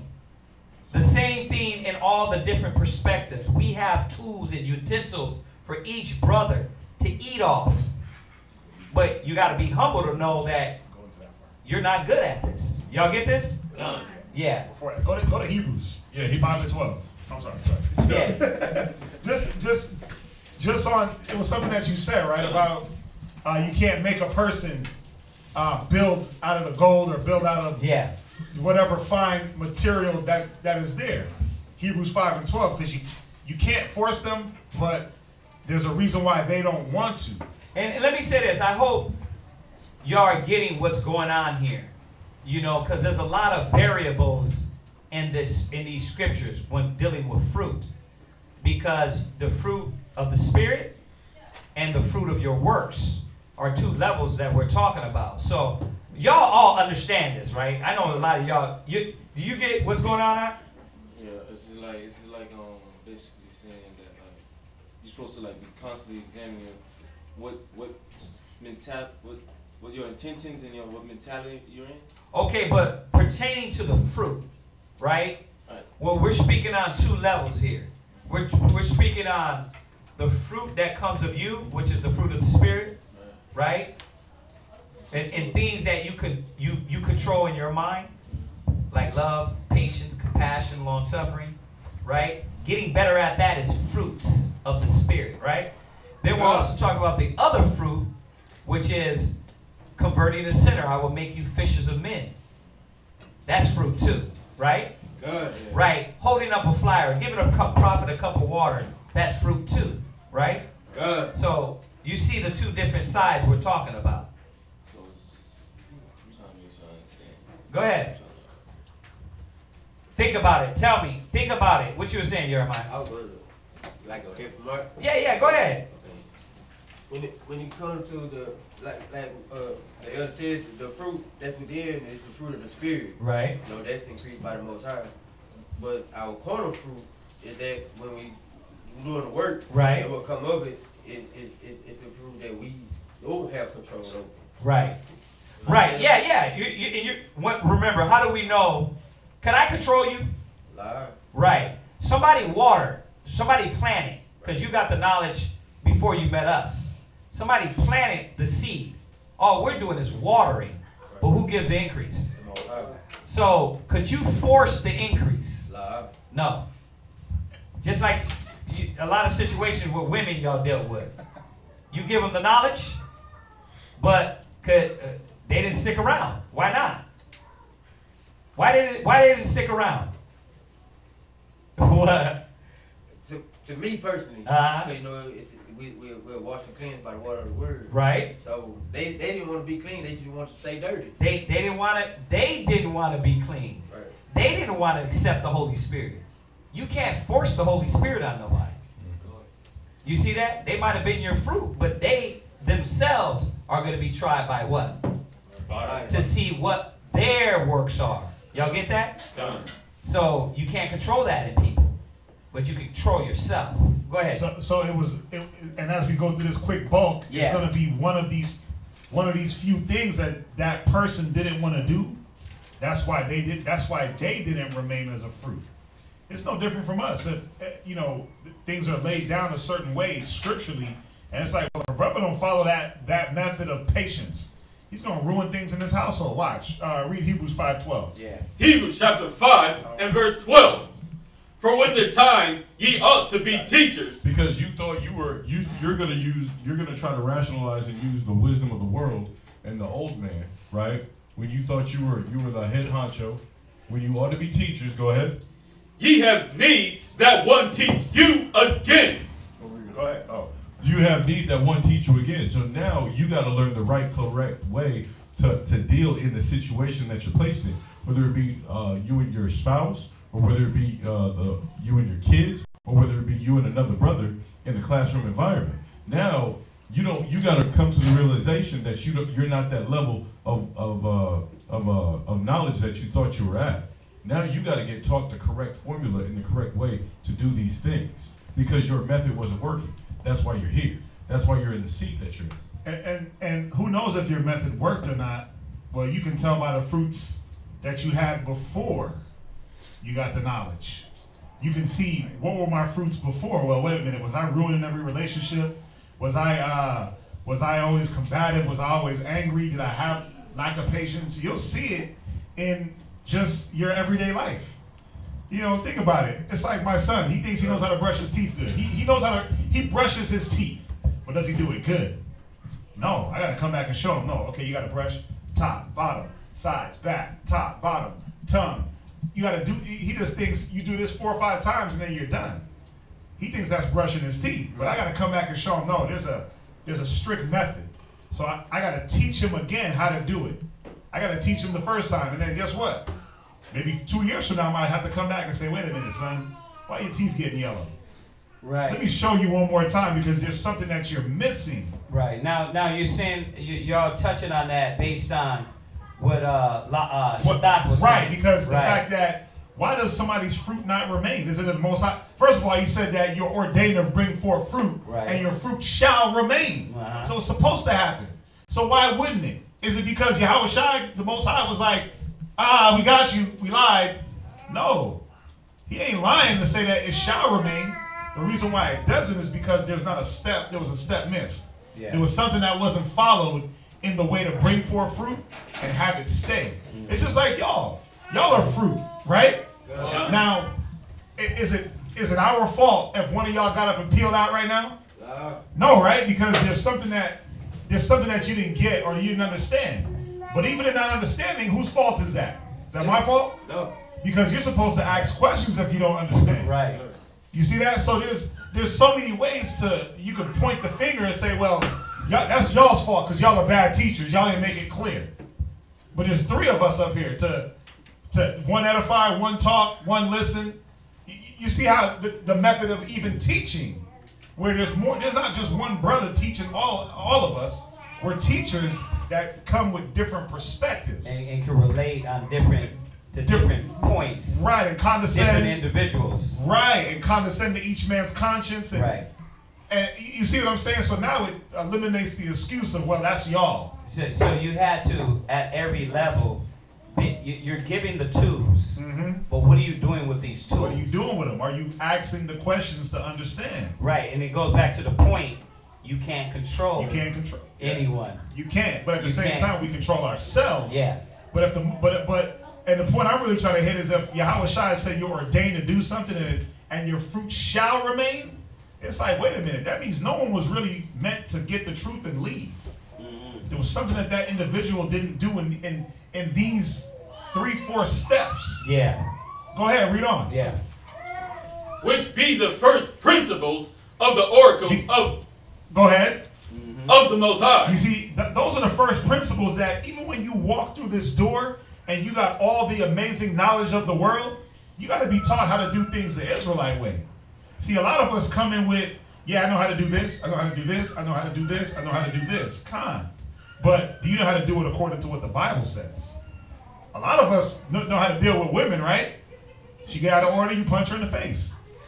That ain't what the scriptures say. Right. So then now you see why the method or the result, the fruit that you had in the world, it's not going to yield the same thing here in the spirit, right? Because it's a different method. Right. You might think that the way you got through the rib was to yell, scream each and every time, where you might have to yell and scream 1 or 2 times, and then talk to her the rest of the time.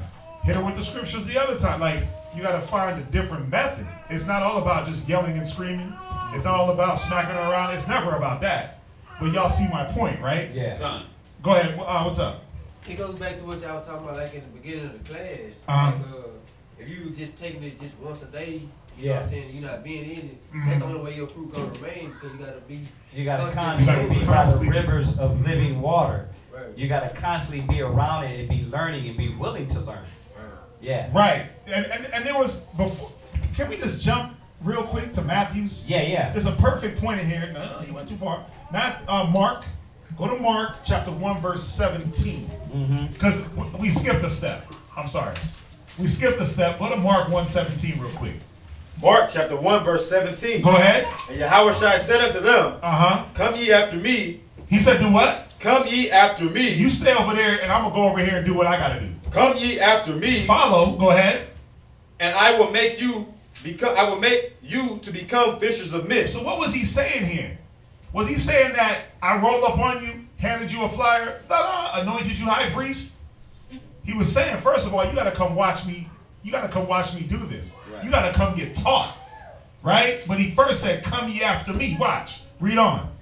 And straightway they forsook their nets. What did they do? Forsook their nets. They argued a little bit. Forsook their nets. They thought about it. Forsook their nets. Read. And followed him. They did what? And followed him. So you first got to follow.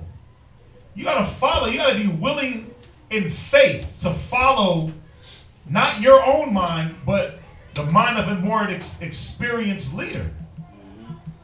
Right? You got to be able to say, you know what, let me hang on, let me grab onto your coattails. Yeah, you got to follow that Moses. You got to follow Moses. Because, you got to follow Elisha, Isaiah, Ezekiel, Jeremiah. Why? Because these were the men that in faith, the nation had to follow them. Yeah. The whole nation had to follow the one that they didn't have the faith. So they had to see, we don't got it. Let's follow the man that does have the faith. The Moses. But it goes back to, do you examine yourself? You look at yourself and say, dang, I'm not bringing forth fruit. Why? Why am I constantly having this problem? Because I'm not trying to follow the scriptures first and foremost, but I won't even look at men that have conquered those things. So you're failing on two ends, and you don't have no excuse to fail. Like, that's the point. Yeah. That's my point. You don't have no excuse. You have no to excuse fail. to fail because it's ordained that you shouldn't. Right. It's ordained that you should remain. But there's a clear-cut blueprint on how. How did the 12 apostles remain? Right. Well, they first have to say, you know what? Straightway, drop our nets and let's follow you. Let's follow Christ. What you got to say? Yeah. You just said it. So now jump back over to Hebrews. And then somebody else get Ecclesiasticus 6:18. Did you want me to drop the 2 Timothy 2:2? We're gonna get there too. That's gonna come after. We're gonna get there. Read that Hebrews now. So after you are willing to follow, go ahead. Hebrews chapter 5 verse 12. For when the time ye ought to be teachers, right? Ye have need that one teach you again. So what does this really mean? That you have to be willing to follow and then eradicate all that was in your head, all that you thought was right, and be taught again. You have to come like that little child. You have to come like that empty glass. That means you don't have an opinion about anything that man's showing you. Right, especially in righteousness. I mean, there shouldn't be no opinions. Go ahead. Which be the first principles. This was the first principle of your learning. This was the first thing that you should have learned, that you had to be taught the method. Go ahead. Of the oracles of the Most High. Read. And are become such as have need of milk. Hold off right there. Now, go to Ecclesiasticus 6:18. I know we can dive in to verse 13, but I want to hold that and go to Ecclesiasticus 6:18. Ecclesiasticus chapter 6 verse 18. So you have to be taught. But how? Like, again, did Yahweh Shai roll up to the apostles and just, boom, you got it. I'm out. You do your thing over there. I'm going to run over to Galilee, and I'm going to go to this city and this city, and you got it. It's like the tree. When anybody buys a flower from the store, that tree, you don't put water in it, just chi-chi-chi-chi out of it. It don't just grow. Unless it's a chi-chi-chi. Right? Yeah. It takes time. It takes nourishment. It takes sunlight. And it takes water. And it grows with time. If you lack patience, you throw that tree out. But when you have patience with that tree, and you nourish and you have long suffering, it grows.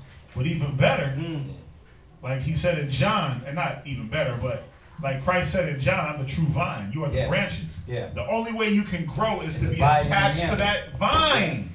You have to be attached to that vine. Now, read Ecclesiasticus 6:18. See, and I know we're talking about this. This is a good topic, but you know, when you say attached to that vine, a lot of people think I just read the Bible.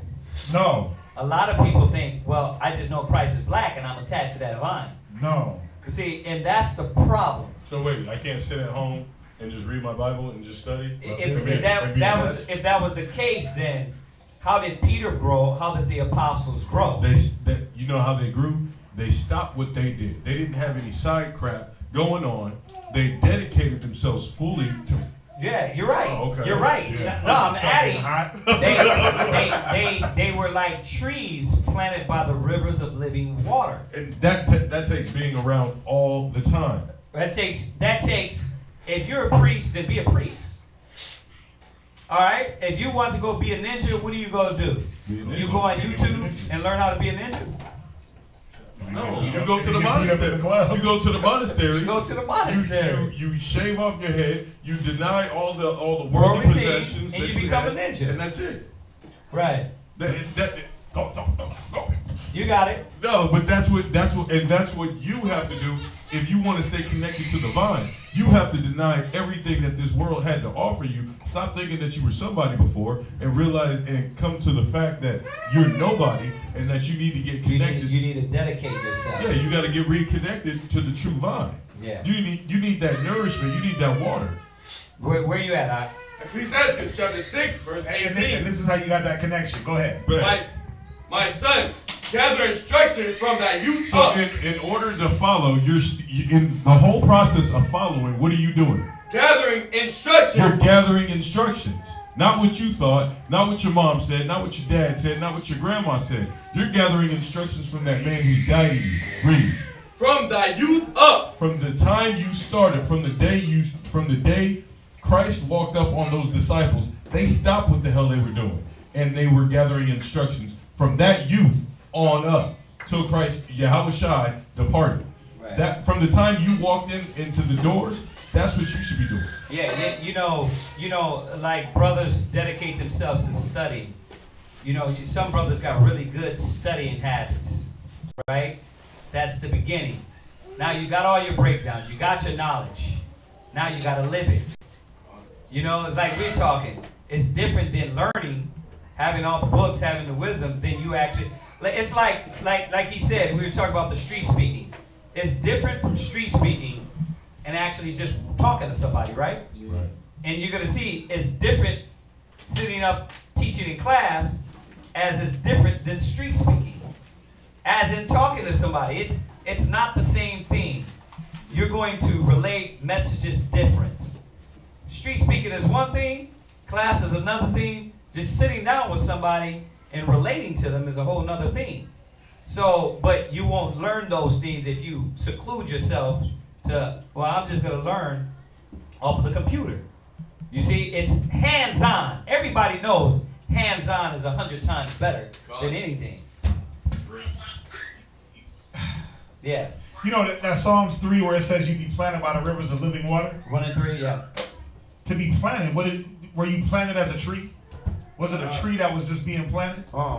You have to be that seedling, right? Yeah. You have to be grown and nurtured. This is what it's talking about. Yeah. It's showing you how to be grown, how to be nurtured. Yeah. You have to come as that seed. Somebody have to, bloop, one man plant, one man water. The Most High give you the increase, but no matter what, the increase will come if these things are applied. Like, it's not like, oh, man, this brother's applying everything. How come the Most High is just not increasing them? Yeah, it don't work like that. It don't work like that. It's like, damn, this brother's growing. Right. Well, you'll see humility. it. You'll see it. You'll automatically love, compassion, the fruits of the Spirit. Yeah, he's long suffering, man. You'll see all these different elements growing in his mind, and his speech, and his talk and walk. You know we went over, y'all. Yeah. It's 9:22. Can we just knock this part out? Yeah, go ahead. Go ahead. So shalt thou find wisdom till thine old age. Go ahead. Verse 19. Verse 19. Come unto her as one that ploweth and soweth, and wait for her good fruits. So this is showing you that it's not gonna happen at the instant snap of a finger. That this takes a time period. This takes growth. This takes it takes work. It said, come to her that one ploweth and soweth. You gotta put work in. Yeah. Meaning you gotta study, you gotta apply, you gotta go, and then it says be patient. So what? You gotta long suffer. You gotta wait for the increase. You have to wait for it. And I know nobody probably, there's somebody in here that probably knows, but whoever cultivated land and tilled the ground before, whoever went in their backyard, do you do that in one day? Unless you're a Benjamite or Issacharite, but usually you can, but usually you take your time if you want to do it right. And then if you did do it in one day, right? Turn over the ground, lay the seed and all that stuff, pour the extra the manure. Yeah, the stuff topsoil. The topsoil on it. You can do that, but still you have to wait for what? The increase. You got to wait for the increase. And see, that's the Most High. He does that part. And patience when you increase. But you got to be found faithful in doing it. Brothers don't want to till. They don't want to get into the ground and turn it over and do all that, pull the manure. They want an instant. They want to reap. Yeah, they want an instant fruit off the tree. Right. Don't work like that. Elements in you, patience is brought over time. It's taught over time. You don't just get that one instance because you dealt with somebody with a little patience. True patience comes over time. True love.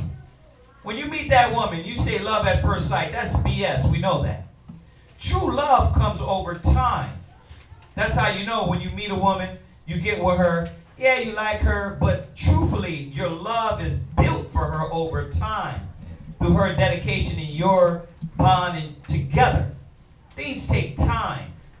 So remember, man, that when you deal with the Most High and you're trying to bring forth these fruits within yourself, don't be too quick to punish yourself or beat yourself up because you haven't gained it, but be consistent, and you will see the Most High will, what did he say? You will reap the fruit of it. You will reap the fruit in the season that the Most High said. Go ahead. Run and wait for her good fruits. There you go. For thou shalt not toil much in laboring about her, but thou shalt eat of her fruits right soon. So you're not even. The funny thing is, because I'm thinking about we're talking about this planting, right? If you never mind, but jump down to verse 32. Do me a favor, read that one more time, man. God, come unto her as one that ploweth and soweth, right, and wait for her good fruits. Right, and that's what we're doing. We're constantly waiting for the fruits, whatever perspective it is. You know, the Most High is going to show you that it's working for you. Whether it's love, compassion, long-suffering, whether it's you teaching and this brother coming, or you teaching this person and they get it, it takes time. You got to wait for her fruits. Go ahead. For thou shalt not toil much in laboring about her. Right, because really, man, the Most High knows we only live maybe 100+ years. Right. So the essential elements that you need within you, he's not going to take 100 years. But he is going to put you through some patience. Just like your butt whooping, right? It don't take to Christ coming back for you to learn a lot of lessons. A lot of lessons been showed, man, months later. You know, that's why who was saying that earlier, that the things from the world was chasing them in the truth. You figure you good. You got the truth now. You got the knowledge. But what? Baby mama trauma is chasing you and all these things because the Most High don't take time to, we don't have time. He cut that down. So just like the butt whooping, you receive it, it comes right back to you. You reap what you sow. It's the same thing with the spirit. You will reap what you sow in due time. What's that? I looked up the definition of toil. Yeah. And it says, labor with pain and fatigue. Yeah. Labor that oppresses the body or mind. Oh man. And I like it because it's dope. It's showing that you won't toil much and laboring about for her. So it's like, I don't know, with me, like I be thinking sometimes like, damn man, like what the F? Like when is it gonna come? But it's showing you, it says you won't toil much. So it's showing that, yeah, you're going to have patience, but the Most High, like you were saying, like the Most High knows we live to 120.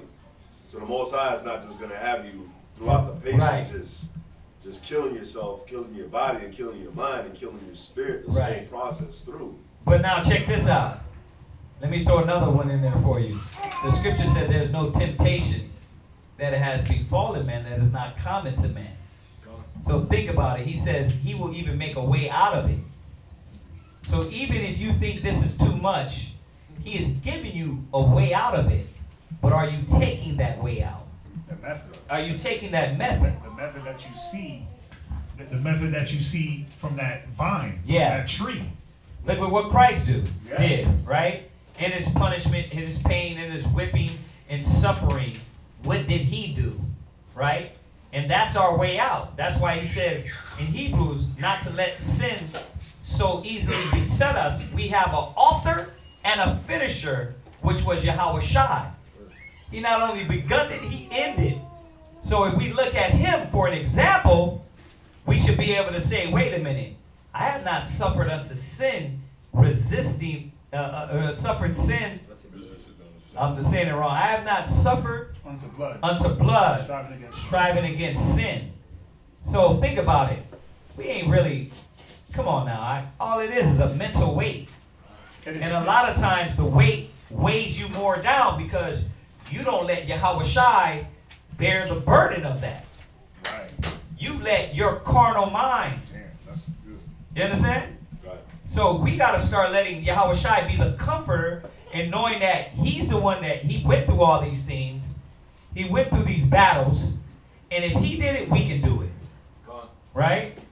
I know we kind of transition into the fire part of this, but this is all the process of bringing forth fruit. Because nobody is just going to bring forth fruit. It don't work like that. This ain't the white man's welfare line. where you get in line and then they give you government cheese. No, we're having to work for this kingdom. Remember, Ezra said to Adam, he said, Adam, what hast thou done? He says, because of you, this has happened. And he's right. But this is what the cards we've been dealt. And it's really not that hard because guess what? You don't got to die like Yahushua. You don't got to die like Yahushua. He ain't saying get on the cross. Not physically. You get it? Y'all understand? Jump down to 32. Go ahead. Verse 32. My son, if thou wilt, thou shalt be taught. And if thou wilt apply thy mind. Right, so, see, but he's telling you how to ease the burden. If you will, you will be taught. You're going to be shown the method on how to do it.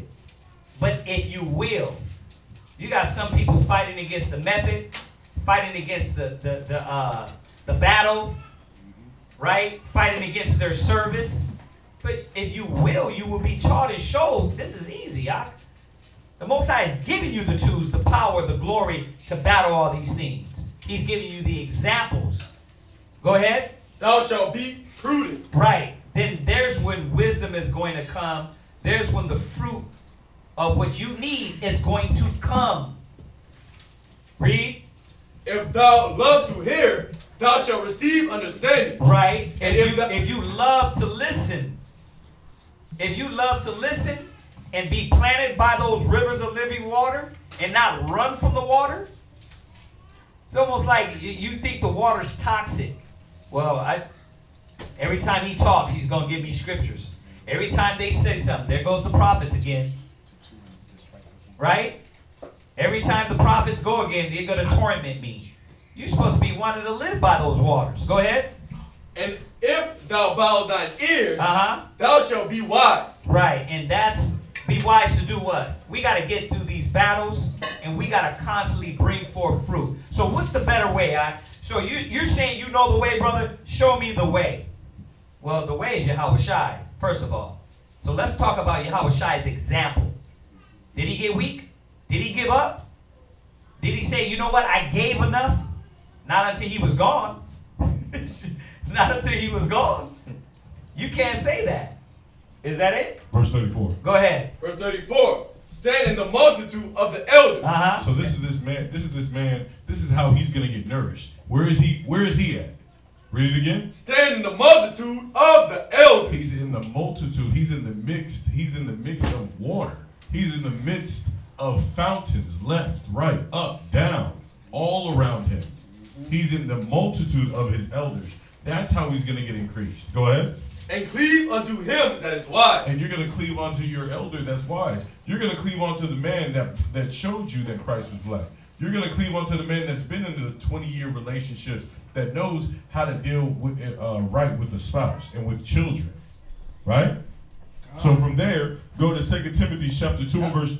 No, bro, we're gonna end it there. Because we're going to go to like 11 or 12. No, we just have one more scripture. Oh, just one more? This is it? Yeah, because now that with the whole bringing forth fruit, now that you've been taught, now that you've followed, you've humbled your mind and been taught, you stood in the multitude of the elders. Now you were supposed to commit what you learned. You were supposed to get all this and be faithful in it. It's going to tell us, read it. 2 Timothy 2 and verse 2. 2 Timothy chapter 2 and verse 2. And the things that thou hast heard of me among many witnesses. So now that you got the increase, the Most High gave you the increase. You were wise enough to stand in the multitude of your elders, right? Go ahead. The same commit thou to faithful men. Right, because y'all talking about the fruit. Right. Y'all talking about how to keep the fruit remain. How the fruit remain. Right. You're getting strong. Your bulbs are growing strong. Right. Now you start bringing forth fruit. Right, which is that brother, that sister, that Hebrew Israelite that you pass the flyer out to. Right. Through your example. Right. Through the way you carry yourself. And then what will happen is your fruit will remain. Yeah. See, the whole point was for you to be a little seedling, grow to a tree. Somebody else attaches to you, drop a seed, and so forth and so on. How do you think apple trees come about? You think they just appear? An apple falls to the floor, the seeds goes into the ground, it sprouts up another tree. It still feeds off the other tree though, because those roots, all those roots start to connect. All that vinage. So you got to see. That's why we went through it in that way. Now read on. Finish it up. Who shall be able to teach others also. So now, because like you said, the connecting of the vinage, right? So now that man, he's gonna be able, he's gonna be able to do the same thing that was shown to him. Right. That's how we're supposed to be that tree that keeps feeding Israel. And Israel's going to feed Israel. And Israel's going to feed Israel. We shall be the everlasting world without end, right? Yeah, that's how we're supposed to be feeding one another. That's how we're going to grow. And with that, yeah. Any questions? We know we took it over. Any questions? No, that was good. No. That's perfect right there. Anything online? That's perfect right there. The question is asking, do you have counsel on how to balance your time when you feel the need to do more? How to say it one more time? Do you have counsel on how to balance your time when you feel the need to do more? How to balance your time when you feel the need to do more. Yeah, remove the things that are not really important. Because there's a lot of people that do things that are not important in life and according to the Spirit. So you got to ask yourself, what are the most important things that you're supposed to be building and strengthening in your life? And then you can start to chip away at things that don't really coincide with that. You know, remember, man, the truth is supposed to be the truth first. And then everything else comes second. That's what the scriptures teach us. We have given up all. Father, brethren, mothering, houses, cars, all these things for you. That's what Yahushua, the scripture says. So if that's the case, then everything else is secondary. Was that it? All right. So yeah, we went over a little bit, but I thought it was a good conversation, man. Just dealing with, I think we went way deeper than just the fruit. We talked about a lot of things, how to abound, and abounding being the fruit. We talked about a lot of that because that's what it's got to be about. The point is for you to abound and get stronger and stronger with this wisdom, knowledge, and understanding. So we had to touch on that a little more. And then and we didn't necessarily go into the getting the fruit. Right. We talked about how you, as fruit, abound and stay stronger. Did anybody have any questions on that topic? Anybody wanted to add anything? Okay, so for y'all that don't know, we'll be here at 10 in the morning for Sabbath, Shabbat morning class. We'll wait a few seconds to see if anybody has anything online. And if not, we'll go ahead and end it. Tomorrow, for y'all that tune in, we do set up the prayers early. So if you want to tune in and pray with the brothers, with the sisters here, we will be doing that at 10 when we go online. All right, so what else? Nothing? Oh, just a reminder, we got Hanukkah coming up. Yeah, we got to keep reminding us. Yeah. Oh, you said it? No. Oh, yeah, Hanukkah on the 30th. It starts on the 30th, 7-day feast. Right. So just a reminder, it's going to creep. It's going to creep up, and the next thing you know, we're going to be celebrating it. So just an early reminder. Right. We're still, we got to set up Hanukkah, so. We're still figuring out the days and the schedule. The days and the schedule. We know, Esau, man, everything we have to do to survive, we gotta get it in there so we can celebrate these feast days. All right, nothing online? Wow. Okay, let's salute them, everybody. Say shalom. Shalom. We'll see y'all tomorrow morning. Everybody else, I imagine upon your hapadam, rise and face east.